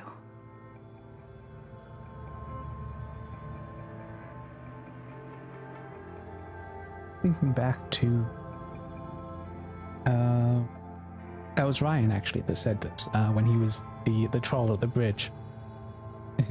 we made him say something nice about it because he was under the power of the troll dust. And what he said something about what he said about Alec was that she can. Hey, thanks for your 1 bit, Dalio. What he said about Alec was that you can see deep into the hearts of people and yet still care about them. And I think we have to mirror that here.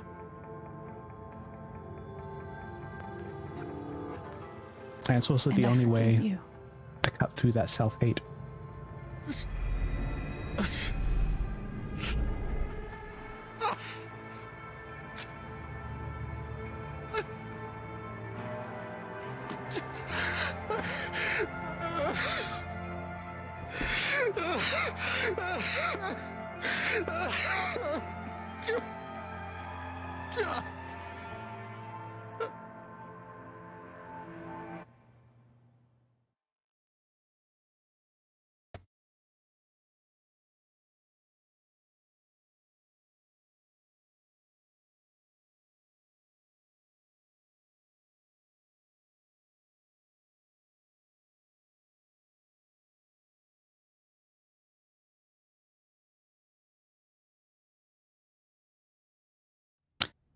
That was an intense scene. It's basically the climax, and in spite of there being guns and explosions and falls down pits, ultimately the climax is conversation about how people feel.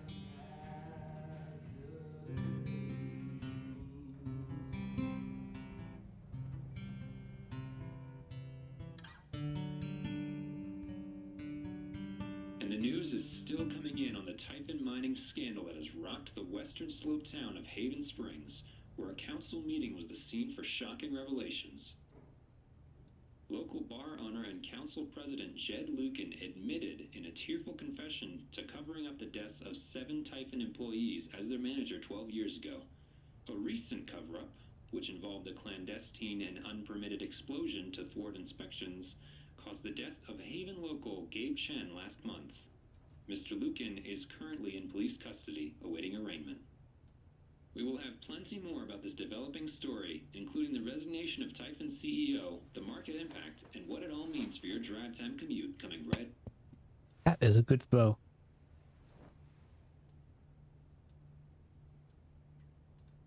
Yeah, the silence is worse.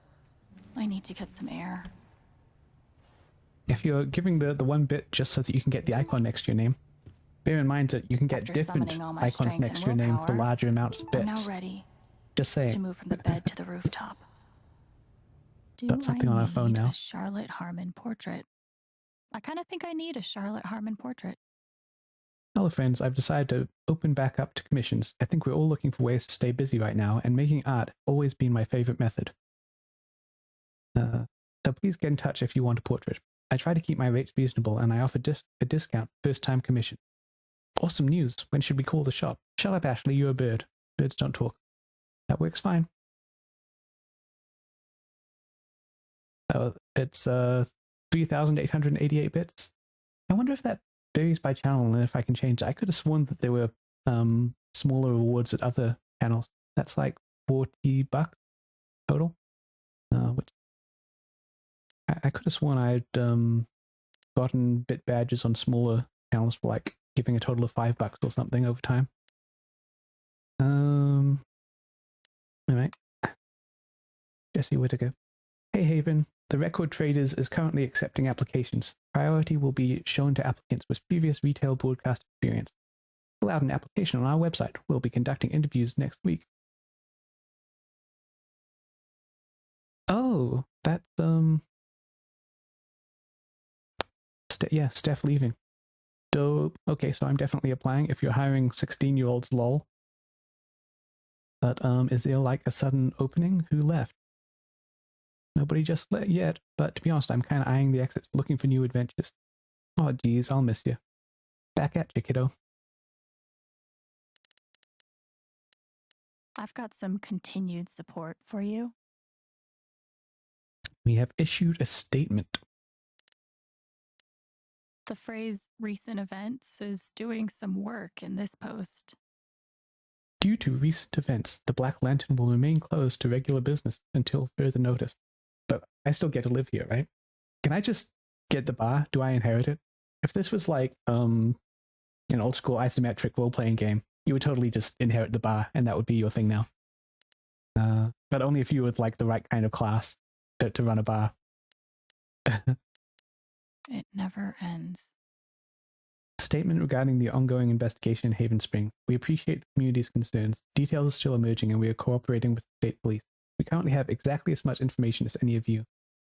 Yeah, if you're the bartender class. I mean, you can't spell bartender without bard, so kind of works, I guess.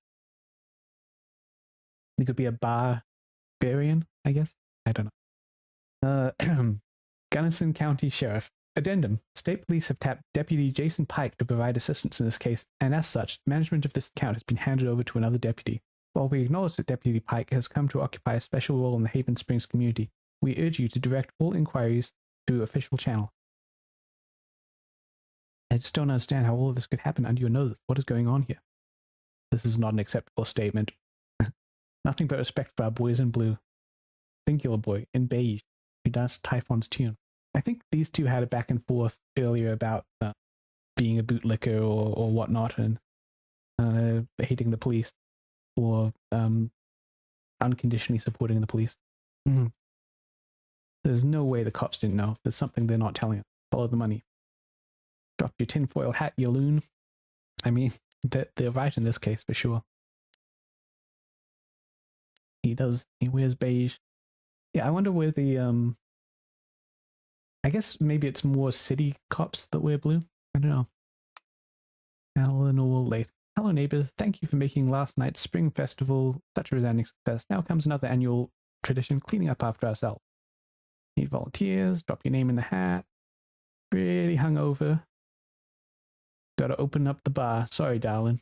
Oh, psh. No, you don't. You will not. Maybe you can do some community service.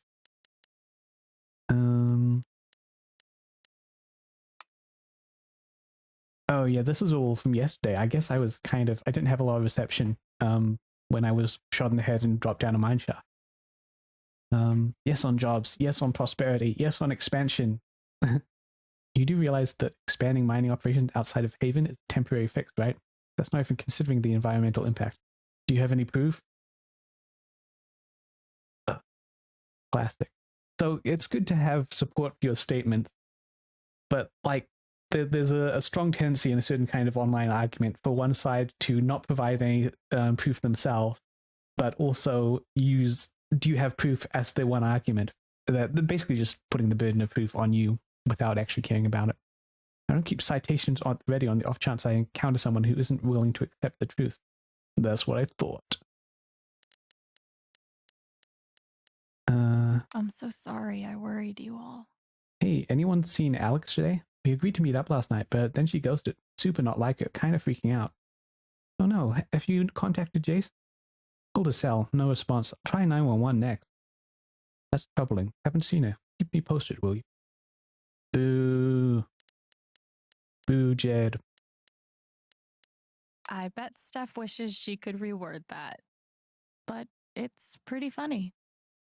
As many of you know, I'm a freelancer for the Rocky Mountain Gazette. I'm writing an article about this evening's incredible performance at the Spring Festival, but I can't track down the band's name. Anybody know? Hey man, so we aren't like a band as much, so we don't really have as such. So we don't really have a name yet. Hey, no worries. Can I get your names for the article?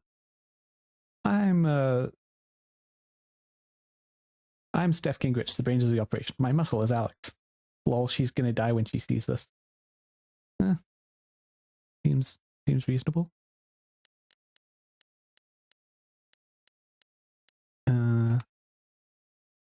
What a wonderful spring festival. Thanks to everybody who made it. Now spill the beans. Who got a rose? I know someone who might have gotten one. I know someone who might have gotten one as well.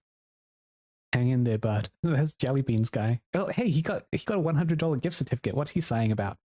You can buy as many roses as you want. Can we brag for someone else?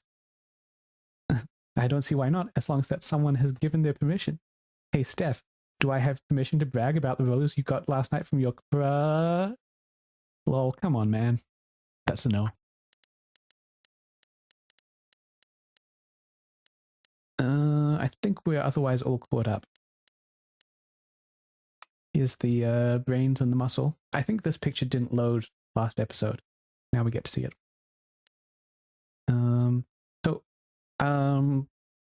I realized that there were memories that I hadn't looked at previously, and I was going to do half of them next time I got a chance. I might do that now, because that almost seemed like it was going to be the end of the game, and I would have missed out on it.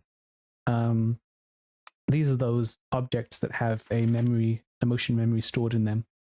So this one was the phone at the old mining building in Chapter 1.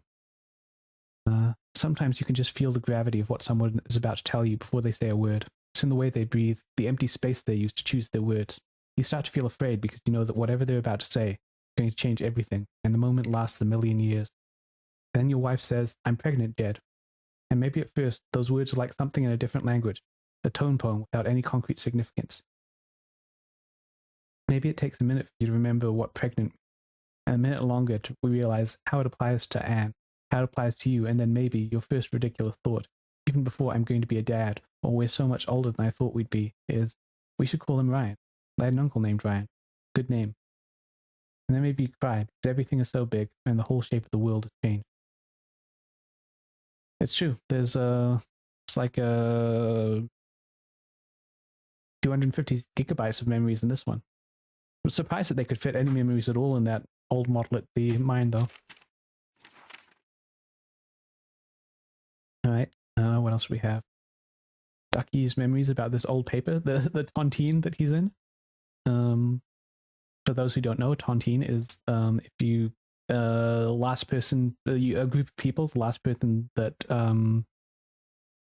person still alive gets to keep the money that they've all put in. I mean, Ducky is sort of in a tontine. The whole pod is like $60. I think it's mostly an excuse to meet up with its old war buddies every 5 years. The Daegu Biscuit Boys. No idea where that name came from. Maybe even they've forgotten. The name, like the meetings, like the tontine, has had decades to pass from half serious to mostly ritualistic. It's a structure they've applied to their relationship, a ceremony designed to withstand the pull of time and distance. It's actually kind of sweet, these guys meeting up to pretend they resent each other for staying alive this long.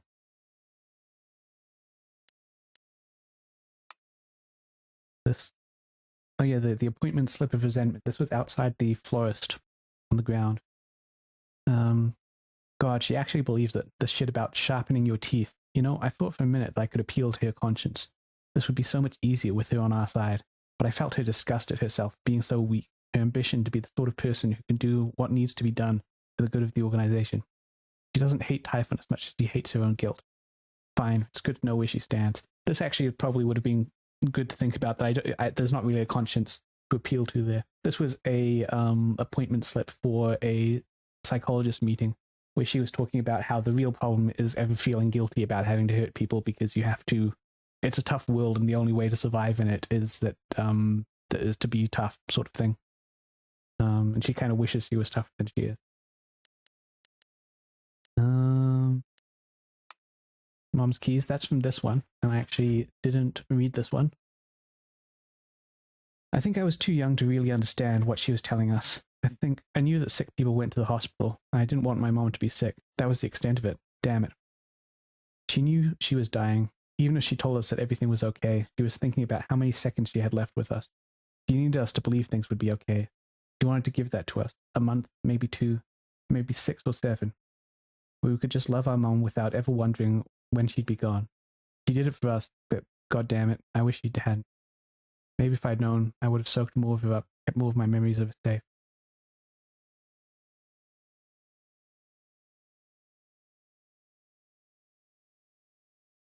It's true. That is indeed the nature of space. It's a tough place where wimps eat burning plasma death. This is Diane's sentiment, and it's not a sentiment that the Zotfok pick particularly fond of. Star Control 2. Dad's pendant. For most of my life, I've known what other people were feeling. Couldn't escape it. Sometimes it felt like I was drowning, flailing to keep my head above water, and sinking anyway. In all that time, the only person whose feelings I really wanted to understand was you, Dad. And then I found you at the bottom of the world, and I finally felt what you were feeling. And what's messed up is your emotions were just so normal, human, I guess. Fear, regret, same stuff as everyone else. Same stuff I've been drowning in since I was a kid. It shouldn't take an empath to know that, but I think I needed to feel it before I could let you go. I know the only person whose feelings I still need to understand is me. Alright, finally, those guitar strings. They wouldn't let us keep the guitar in the orphanage dorm. They didn't get it. I wasn't just being a brat. I wasn't acting out for attention. Guitar was fucking sacred to me. The only thing I could do to keep myself from losing it in the dorms every night. Especially as I got older and the whole thing with my emotions got worse. But they didn't see that. They saw a little psycho glaring daggers making demands. I think that's what they wanted to see. I'd forgotten how difficult the dorms were at night. We all had nightmares. Hard to live the sort of life that lands you in an orphanage without going through some pretty nightmarish stuff. But the difference was, I had everyone else's nightmare. I just needed to hold my guitar, to press my fingers against the strings, feel the vibration in my belly. That was the only way I could get back to sleep. Pretty rough. Alright, so now we're caught up on memories. And I think we've probably actually seen all of the ones that we're going to see. I think we missed a few permanently. Right. Read from the bottom up. Jessica. I don't think I know this person. We are working on a story about the Typhon controversy, and I'd love to speak with you, either on or off the record, about your experiences. I'm not really comfortable talking about it right now. Your comfort would be my priority. Please contact me at this number if you change your mind. Thank you for your time and stay safe. Oh, I missed this bit, but it's just reporter introduction stuff. Mac.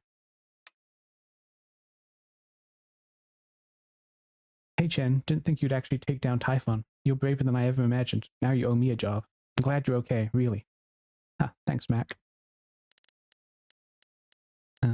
Ducky. Ducky lost for words? Amazing. Dear Alex, I'm terribly sorry. I don't know what else to say. Ducky.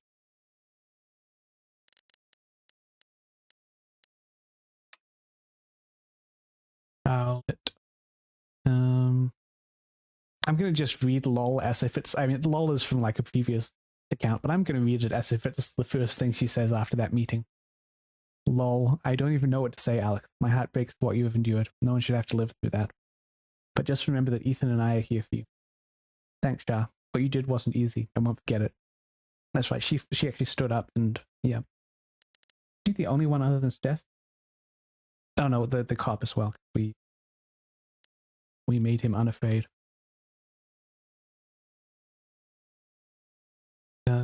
Oh. Okay. That's the first time I've seen a dancing picture with this bug. There we go. It's back. Dad knows what's up. Sweet. Double Thanors. That's awesome, Ethan. You guys look great. Thanks. Umga, I heard what happened. You weren't going to mention being a superhero when I texted yesterday. I'm so glad you're safe. Ah, thanks, buddy. Me too. Arthur, another person that I don't think we know. Arthur Jones with the New York Telegram. I'm not really doing any media right now. What did you learn about your father? What does it like to feel? Do you think he confessed to his crime?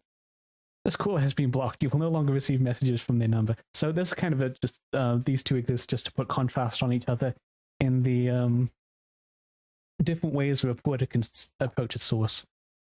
And Jessica doesn't get blocked. Arthur does. Right. Steph got.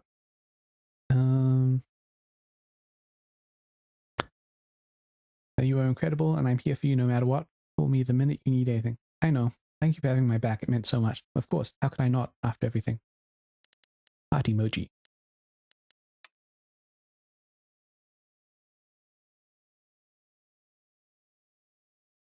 Alex, please pick up. Just let us know you're okay as soon as you can. I'm pretty sure you just lost your phone, but Ryan's freaking out. Okay, we're both freaking out. We just want to make sure you're safe. Call us. Alex? And finally, Ryan. Alex, I'm sorry. My dad was a hero. That's what everyone said for years, and it took so many lies to hold that up. Disgusting, terrible lies. Typhon lied, Dad lied, but worst of all, I lied to myself. Even when the truth was right in front of my eyes, I believed him over you. I'm so sorry. I hope one day you'll forgive me. All right. We are caught up. That's a lot of reading. A little bit of a dry throat as a result, but we can power through that. Maybe Dad deserved everything he got, but I'm still glad we were there with him in his last moments.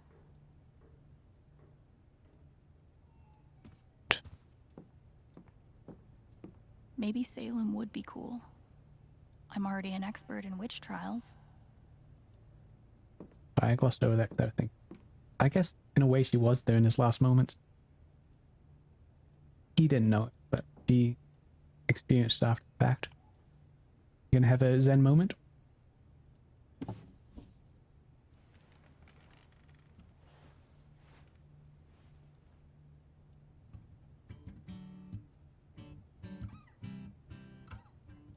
I've been playing a lot the last 2 days, trying to think things through. But I realize it's actually the opposite. When I'm playing is the only time I get to not think. Sometimes you just need to let thoughts settle. Or Gabe. Or Haven, and wanting to move on from the pain, but not knowing how. Most of all, what I don't think about is me.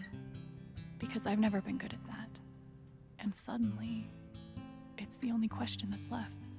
So, I just keep playing.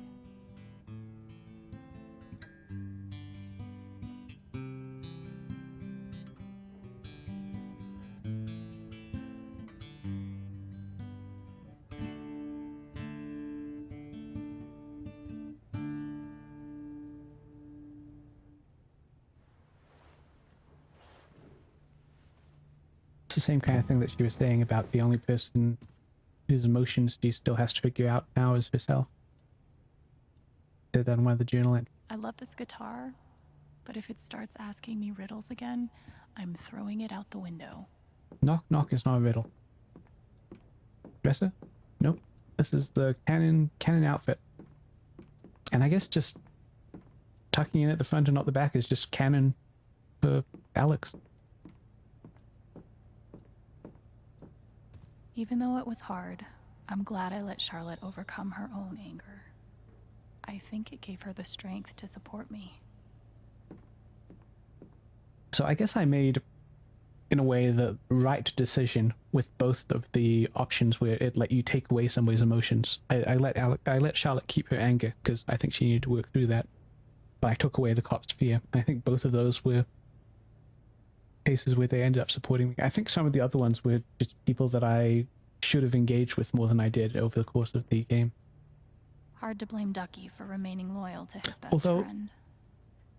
With Eleanor, I wonder if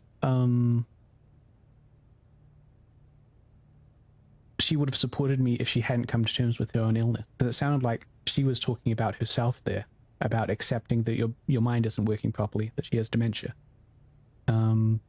So maybe it's for the best that she didn't support me, because the reason she didn't support me was because she was in a better place herself.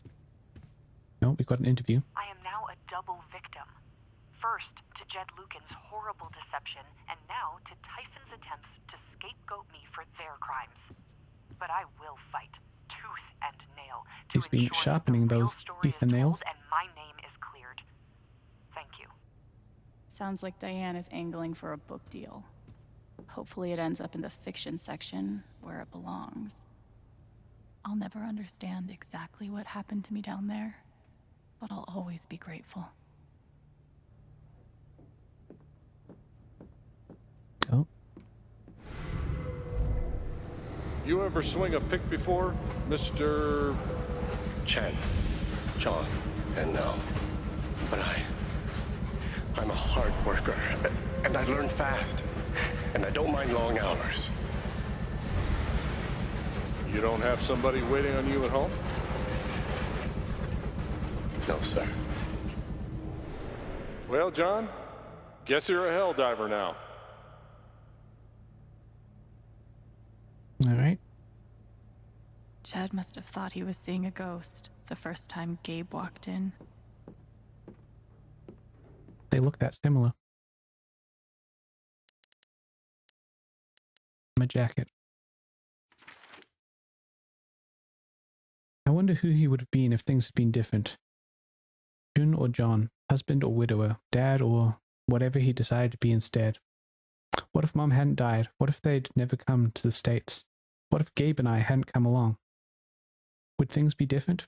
Or was there something about him, something impossibly bottomlessly sad, that was always going to lead him here or someplace like here? He didn't have somebody waiting for him at home. He was right. We had already been plucked up and sent away, isolated from him, each other, ourselves. Thought a lot about coming back someday, whether he was strong enough, whether he'd be doing more harm than good. I don't know. I know it would have been nice to look him in the eyes as an adult and get to decide how I feel about him. It's hard to forgive a ghost. Again, same thing that I was saying about, I think I was saying this about Gabe wanting to forgive his father. That thing about, that BoJack Horseman said about how he was disappointed when the show Becca got cancelled, that it never got a chance to get good. Same thing when somebody that you're in a fight with dies. Not that it was good, it's that now it never will be. Must be rare that a local paper gets to break out the really big headline. Yeah. That is a gigantic headline. See? This is why I try to only read the art sections. A surprising newcomer and a 3-time veteran joined together to create musical magic under the Spring Festival stars on Saturday. Alex Chen, whose brother Gabe, longtime bartender at the Black Lantern, was killed in a tragic mining accident last month, lit up the crowd with her passionate vocals and powerful guitar. I don't know if I would include the Gabe angle in this story. It's been a long time since I've witnessed a Spring Festival crowd dance together with abandon like that, noted Jesse McPherson, local novelist. Is that writer boyfriend? I think it might be. It was transportive. Jeff Gingrich, KRCT DJ and mainstay on the Spring Festival stage, held down the drums, and they would have escaped if it weren't for her. But what the duo claimed was only their first time playing together, including even practice sessions. Although this reviewer a tad skeptical, the chemistry was palpable. I think I speak for all in attendance when I say here's hoping this is the beginning of a new Spring Festival tradition that will continue for many years to come. It won't. We're heading to Salem. This review was filed before the events of the town council meeting the following day. Interesting. And for related coverage on those events, please see A1, A2, A3, B1, C1, D2, D3, E1, and E2. So it sounds like that is all they're writing about. Bowed but not broken, Haven will survive. The image of Haven Springs as an idyllic refuge, an oasis of comfort and civility. Blissfully removed from the tumult of the outside world, was shattered on Sunday. In truth, that haven never really existed outside postcards and tourism board drivel anyway. But while we have weathered troubles and fought demons in the past, we know that this Typhon mining scandal will leave a unique scar on the psyche of our small town. Not just from what took place, horrible enough as those details are, but from who was involved. A young and beloved bartender, a respected mining industry up-and-comer, and the town's most revered patriarch at the center of it all. Jed Lucan currently sits in San Miguel County Prison. He is said to be fully cooperative with the police and repentant for his actions, but the harm he has done to this town, to all of us who knew and trusted him over the years, is just beginning to be understood. Still, in the face of this tremendous calamity, we say, Haven will survive. We will emerge, if not stronger, at least a bit wiser, having overcome it. We will do this not because it's easy, but because we have no other choice. This is our home. Again, bringing in that theme of home. It definitely feels like it's kind of the epilogue at this point. Gnome? Alright, he doesn't seem to have multiplied anymore since our last look. Being called delusional by someone you trusted. That one really hurt. Oh, because Ducky looks like a gnome. And he played gnome in the bar, in the LARP. They say I was powered by adrenaline that whole morning. Now I'm mostly powered by extra strength Advil. And these. Yeah, I'm pretty surprised you're still standing, to be honest. Okay, I think we might be done here. I'm not going to play Launch right now. Bad hat. The LARP was 2 days ago? That doesn't seem possible. Yeah, it was 2 days ago for me as well. Lawyer. Maybe I do deserve some $sign justice, but I'd much rather be able to move on with my life. I like this Mankiewicz, and Goth. I think there's always a lot of fun to be had in just the phonetics of business names that are made out of multiple people's names. This is, I guess, kind of an example of it. I don't know if it's it can be done better, but just the setup subversion is fun. Oh, it's true. She did play a bard in the LARP, so maybe she will inherit the tavern after all. That is a fair point.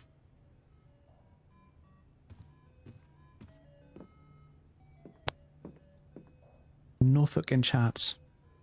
Not familiar with that one, but it does have a good rhythm to it. We hear it mostly with law firms these days, but I feel like in Hey, Steph. fantasy fiction you can do like trading companies or anything, or I have to whatever. get this out. Okay. What's up, Steph? What you did at the council meeting? Oh, right. It was the bravest thing I've ever seen. Got it. And it made me want to be brave too. So, here it goes. I want to be with you. I don't give a shit about playing music or seeing the world. I mean, I do, but only if it's with you. And if you'd rather stay here instead, then... fuck it. I want to stay here too. But your ticket... No. That you can probably get that. You can tape that back together. I've never had anyone barge in to tell me that they wanted to be with me before. Yeah? How'd it feel? Oh. Yeah, they ended up together. The Ryan was the other option, and I think this is the more popular You've outcome. given me a lot to think about. Because Steph is just cooler Well, than good. Ryan. I was seeing people saying, "Hey, somebody, give some support to Ryan too." On Twitter, and I responded something like, Thanks, Steph. if Ryan wanted to be popular, he should have spent more time being a beloved side character in a previous game, and less time killing King Aerys Targaryen. Yeah, that's my take on it.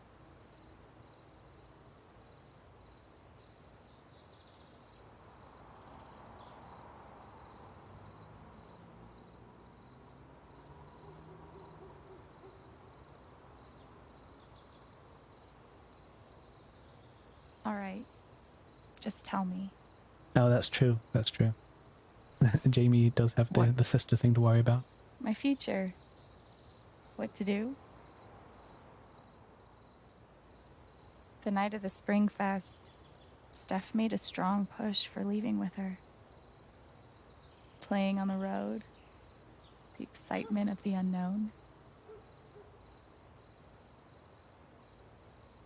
Of course, that was before all the shit went down. Yeah, this is Come on. kind of imaginary. You're the know-it-all.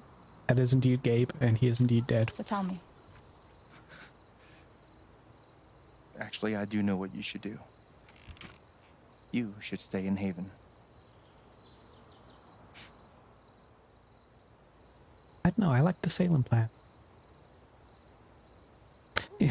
Yeah, I'm dead. I can't talk. You laugh, but that happened in the final episode of the previous Deck 9 game before the storm. Chloe's dad played the role of Gabe, and she was she said something like, "I guess I am ready to know, if if you ever lied to me about anything big," and he says something like, "Well, I guess I can't tell you because dead," and then he panicked. Not quite like that. They did it better than that, but the what you're saying, "I'm dead, yo, I can't talk." Basically, they did do that.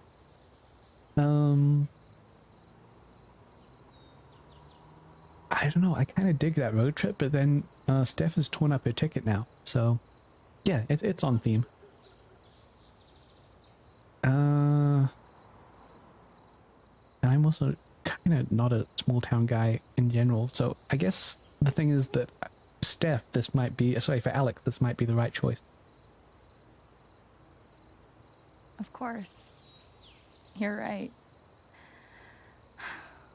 I've never had a home before. Friends, a job, a place to live.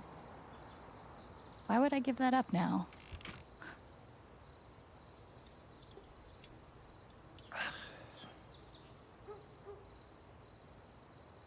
Then again, maybe leaving would be better. Make up your mind, Gabe. What? You're young, you suddenly have a little money, friends. And don't you think it's time to give this music thing a real shot? No, you should definitely leave. Oh, fuck off. What Stop beverage it, do Gabe. ghosts drink? I feel like there is a I don't need the mysterious classic spirit joke bullshit book right joke now. with that as a setup. I just need I guess they drink spirits. my big brother. I'm sorry. I know.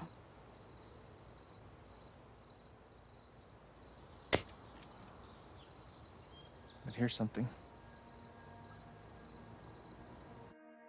Yep, spirits make sense. It's 3 hours from now. A bus pulls away. You're not on it. And neither is Steph. Steph was embarrassed to get on because her face was still loading in. Life goes on. Ghosts drink booze. That's not bad either.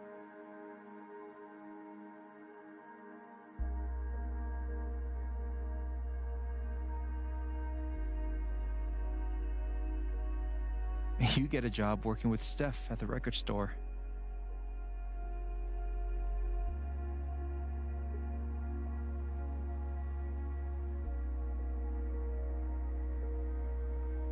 All those years of being a music snob finally pay off.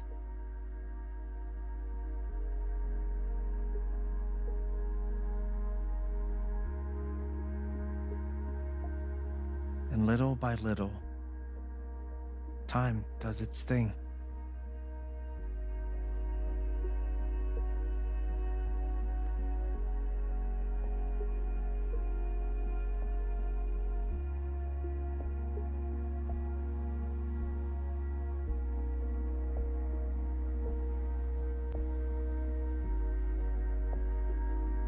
The apartment starts to feel less like a museum and more like a home.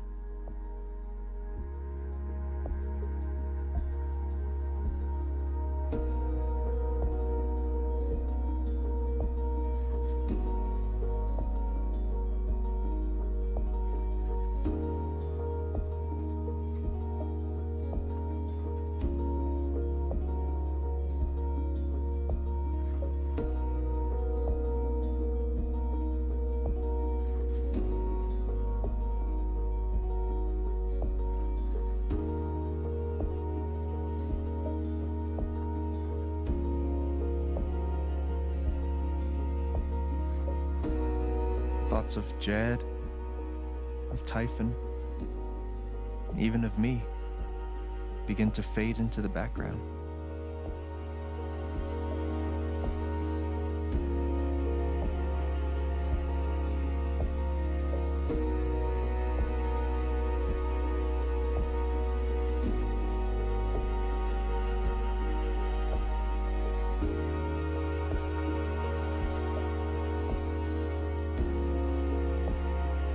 Has moved on, but is still in town. Never left the forest. Oh, at 20. Got a two-man game going? Plus the GM? I guess you can do it if you're specially kind of crafting it towards the... oh, alright. Oh, by the way, when you said alien... you wanted an alien, space alien dice? Maybe I'll wait. This is kind of the final montage. The rooftop is your I'll stage. get your dice display. You perform every week to a small but adoring group of fans. Maybe while you play, you wonder what could have been. Yeah, that makes sense. Performing for more people in more cities, sharing your music with the world. Yeah, would this have been different if I'd said really instead of you're right? I feel like I would have, and I actually would have heard that. Or maybe you never think about that much at all. I don't think that choice You don't know was entirely exactly clear to when me. it happens. But one day you look around and find that you have transformed this place just as much as it has transformed you.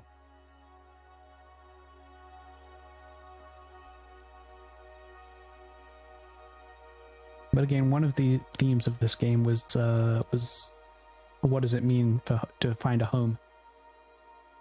So in some way, settling down here is an ideal ending, but kind And of the most prefer the idea extraordinary of thing of all is Alex and Steph going on a music tour. just how normal it feels. You don't question it. You don't doubt it.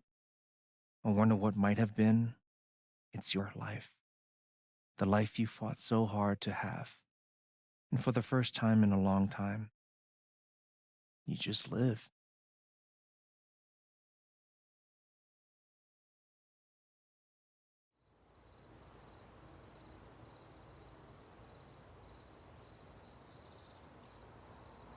Thank you. Don't mention it. You really think I'll transform Haven? Oh, that was a. Of course. You already I thought have. this did start with Gabe just saying, here's Your what's going to gift, happen. Your music. Just by being you.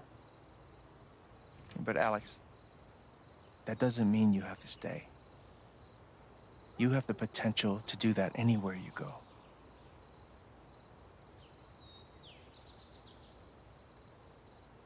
Where am I supposed to go? I don't have any other home. You can be at home wherever you find That is yourself. true. But you didn't have any home before coming here. And look what happened.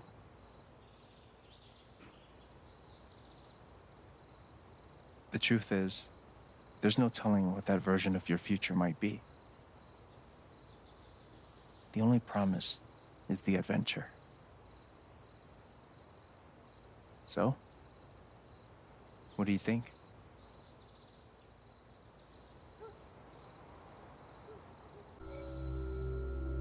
Okay, me saying that maybe this was the best outcome after all, that was just pure cope. Oh, we're seeking adventure for sure. I know what I want.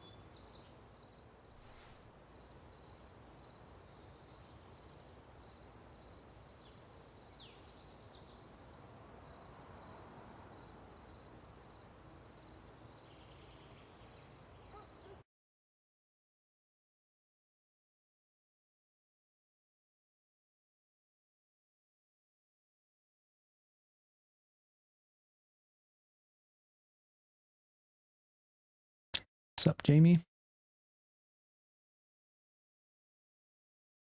I feel like I never really thought much about Jed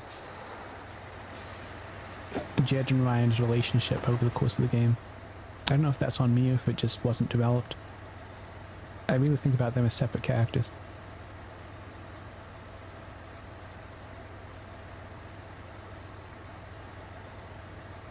But I feel like in the climax, the relationship was kind of important in a way that didn't end up mattering to me, unfortunately.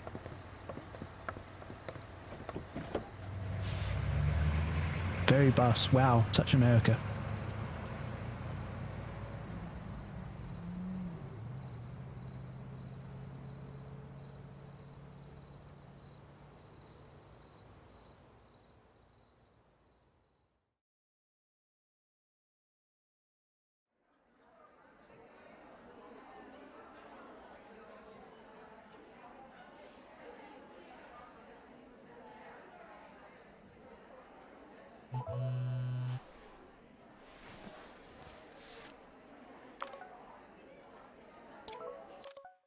I'm feeling a little bit of Return of the King syndrome here. You know, like which, how many endings do we have? All right, let's, yeah.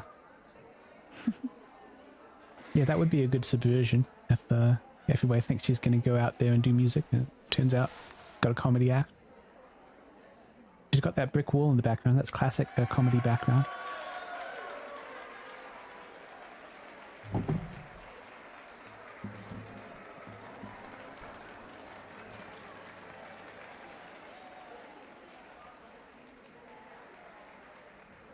Yeah, they went to visit the world's largest Hello, ball of everyone. twine. I'm Alex Chen. That's a nice final line. I don't know why, that actually kind of gets to me for some reason. Because I guess she's been trying to figure out who she is. Alright, I guess that was it. That was Life is Strange True Colors. And yeah, I feel like it was very well made. It made a lot of I really liked the way it dealt with emotions and connections between people. I feel like most of it didn't I didn't sink into it as much as I have with previous Life is Strange games, except with the possible exception of 2. Despite it, like seeing, I think in many ways, there are things about it that are better crafted than other games I've liked more. Liked that I've had more of an emotional response to. And I wonder if some of that is just that's different when you're streaming it than when you're playing it or watching other people stream it. I wonder if some of it is just that I pushed through it in a hurry because I want to watch other people play it, and I was pushed myself too hard. But I do think, yeah, it was a solid game. All these designers deserve some credit for what they've done. Jeremiah Warm, he was in charge of keeping the temperature high on those levels. Eileen Samira Jackson doing the UI and UX, very neglected, uncredited job, but the kind of thing you'll notice when they screwed up. They had a cat working on it. That explains why there was a giant ball of twine. Cat probably put that there. It's actually a giant ball of yarn, I guess. I guess they're always playing with yarn, aren't they? It's never twine. I guess twine's a bit harsh, and it's not just about chasing it, it's about rolling around and being cute with it. Jonathan Zimmerman, in charge of directing the narrative.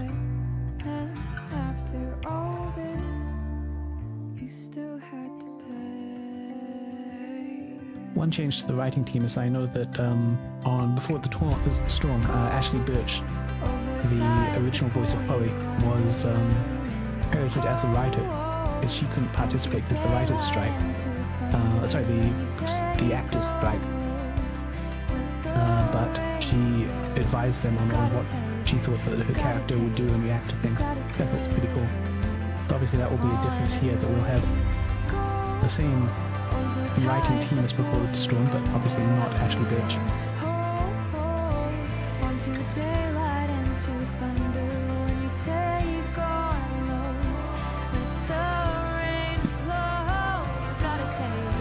I guess some of these are they concept art, or are they just, I guess probably they're more kind of nostalgic pictures of the things that you've experienced. Certainly that one was an actual photo in the game.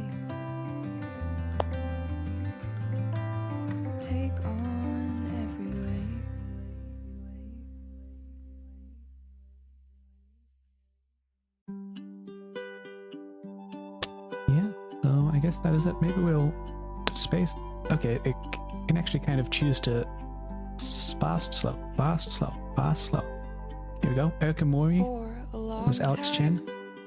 Eric Emery, I guess, is who I should be feeling bad for, that he didn't get as much. There's Steph Gingrich, Katie Bentz. Yeah. Yeah. Valkyrie is played by Suzu the cat. They didn't use canned pre-existing cat audio. They actually got Suzu to get in there in the recording booth, I guess. Or maybe they just followed her around. I don't know how you get cat noises on cue. I know that a related example is the kid in the Pixar movie Monsters Inc. I think she's played by the daughter of one of the people that works at Pixar, and they didn't get her into the recording studio. They just like followed her around with the microphone. So maybe they do the same with cats. So they would just get kind of her making various noises, and they would cut them in. I guess if you have enough to work with, you can cut it in places that make sense. It's true, it doesn't... Well, I think the no animals were harmed message usually comes right at the end of the credits. But they might also just leave it off in video games. So we don't necessarily have any guarantee about that. Anna Zimmerman, that's the child of the narrative director, because we saw Zimmerman earlier. Potentially named after the voice actress of Max Caulfield, although actually sounds like a stretch to me. He was also named Hannah. Sigrath. Oh, I guess this is special things. There can be pretty much anything in here. The garlic bread children. That sounds worrying. Squeenix. I'm not going to say I don't value publishers, but I'm much more interested in the developers credits than the publisher credits. And the marketing, again, they do a valuable job. Influencer relations, you know, this is all important, but when I'm like out here, I mostly sit through the credits to give proper credit to the creative types. I mean, if you were doing the office management at a non-game job, you would never be in the credits anywhere either. I don't think there will be my choices is what there will be at the end of the credits. I can also just press S. Oh, this game came along. Alright. Oh, interesting. That was so. I think this is a tradition in every Life is Strange game. The final episode shows. I mean, usually you have the big choices and then small choices, and in the final episode you just have one big choice and then of course small choices as well. So this one, it's whether you stayed or whether you left. That's reasonably even. All right. What are the minor choices? Most people forgave Jed. That's interesting. I don't know whether most people would have the strength to do that in real life, or if people just recognize that that's what's called for in this moment. Narratively, it made a huge amount of sense. Alex claims she learned the meaning of home. There's this that heartless 4%. We've seen it in every episode. The heartless 4. She's like, no, nothing matters. I don't hug people. I don't you know, I don't give people compliments. I learn nothing. I am the heartless 4. Again, this is kind of mixed because it felt like this is asking you which one of the themes of the game do you want to affirm in this moment. It's like, I mean, they've been doing both of them. This makes sense. I mean, a mixed result is going to be much more common. Man, 5%. There's like the 4% who are heartless and alienated everybody, and then there's the 1% that were just incompetent. They went the heartless 4, but they just didn't know what they were doing. Alex wanted to help more people. Mostly split between helping people and belonging. I think I tried to have it both ways by saying that she would find a place to belong by helping people. Alright, that's just, did you notice the bed or were you in a ridiculous hurry? Oh, I didn't see Ryan after the vote. Yeah, I don't think that was my choice. I think that was just a matter of whether my previous relationship had led me there. But look, the 4% again, not ready to forgive. Yeah, well, there's definitely the heartless 4. Charlotte. All right. Oh, not too many people. I think because most people took away her anger and maybe took away her agency with that. Very even split on Eleanor. I'd be curious as to what causes that. 69. Nice. Is let's see. Okay, Ducky was a very even split as well. Most people, Ryan, believe Jed. I wonder if this is like, he'll only go with you if you're romantically involved. I don't know. It has to be about the strength of your relationship, because there's no opportunity to undermine his faith in Jed before that or anything. Ryan and Alex don't get together. Yeah, these are quite similar numbers. The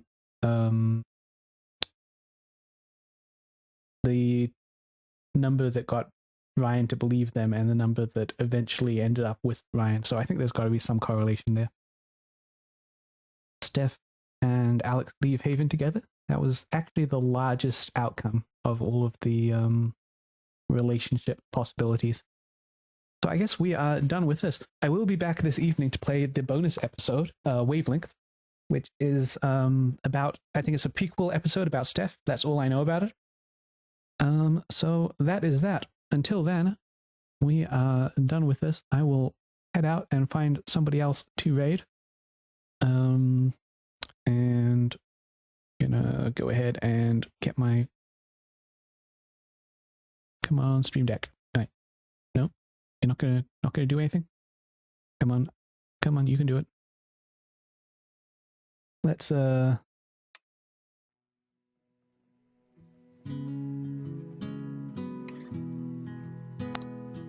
Get that chill menu music.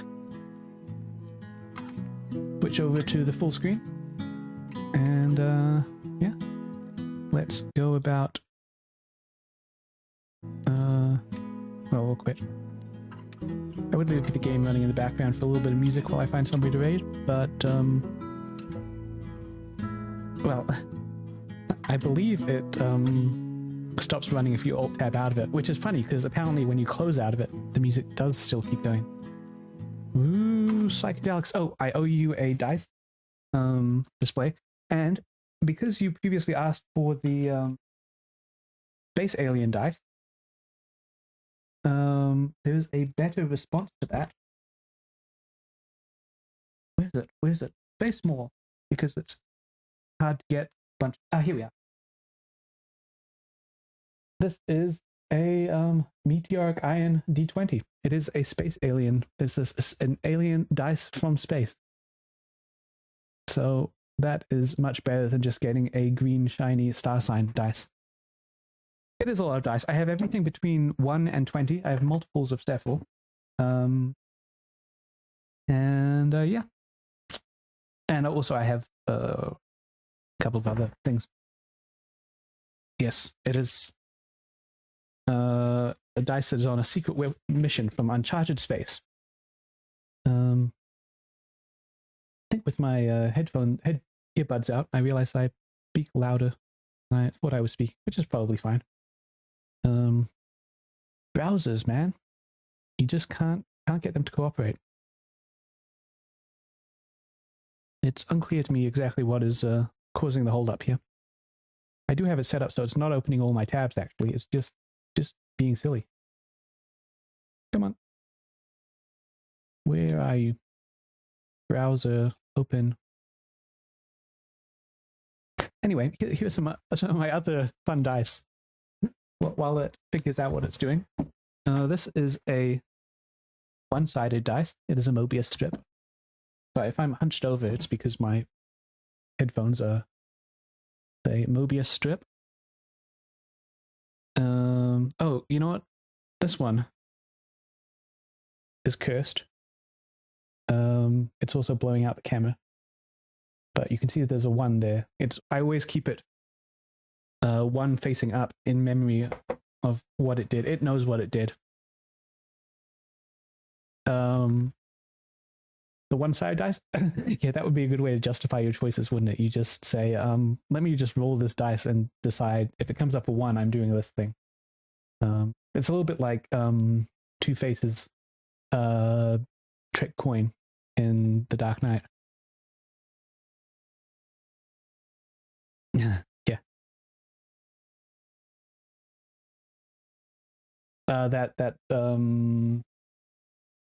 That white D20. The only time I ever used it in a game, I've told this story before. The first and only time I used it in a game, I rolled a natural 1 on it, and it killed like most of the party. Because I failed a stealth check against like police in a whatever you call it, in a tyrannical state, and so they captured a bunch of us, and we were in huge trouble. Who do we want to raid? I'm gonna raid Miss Drake. He's cool. Miss Drake is a super cool guy. Very very supportive of his friends, and currently playing Tales of Arise. I don't actually know what that is. Yeah, let's do that.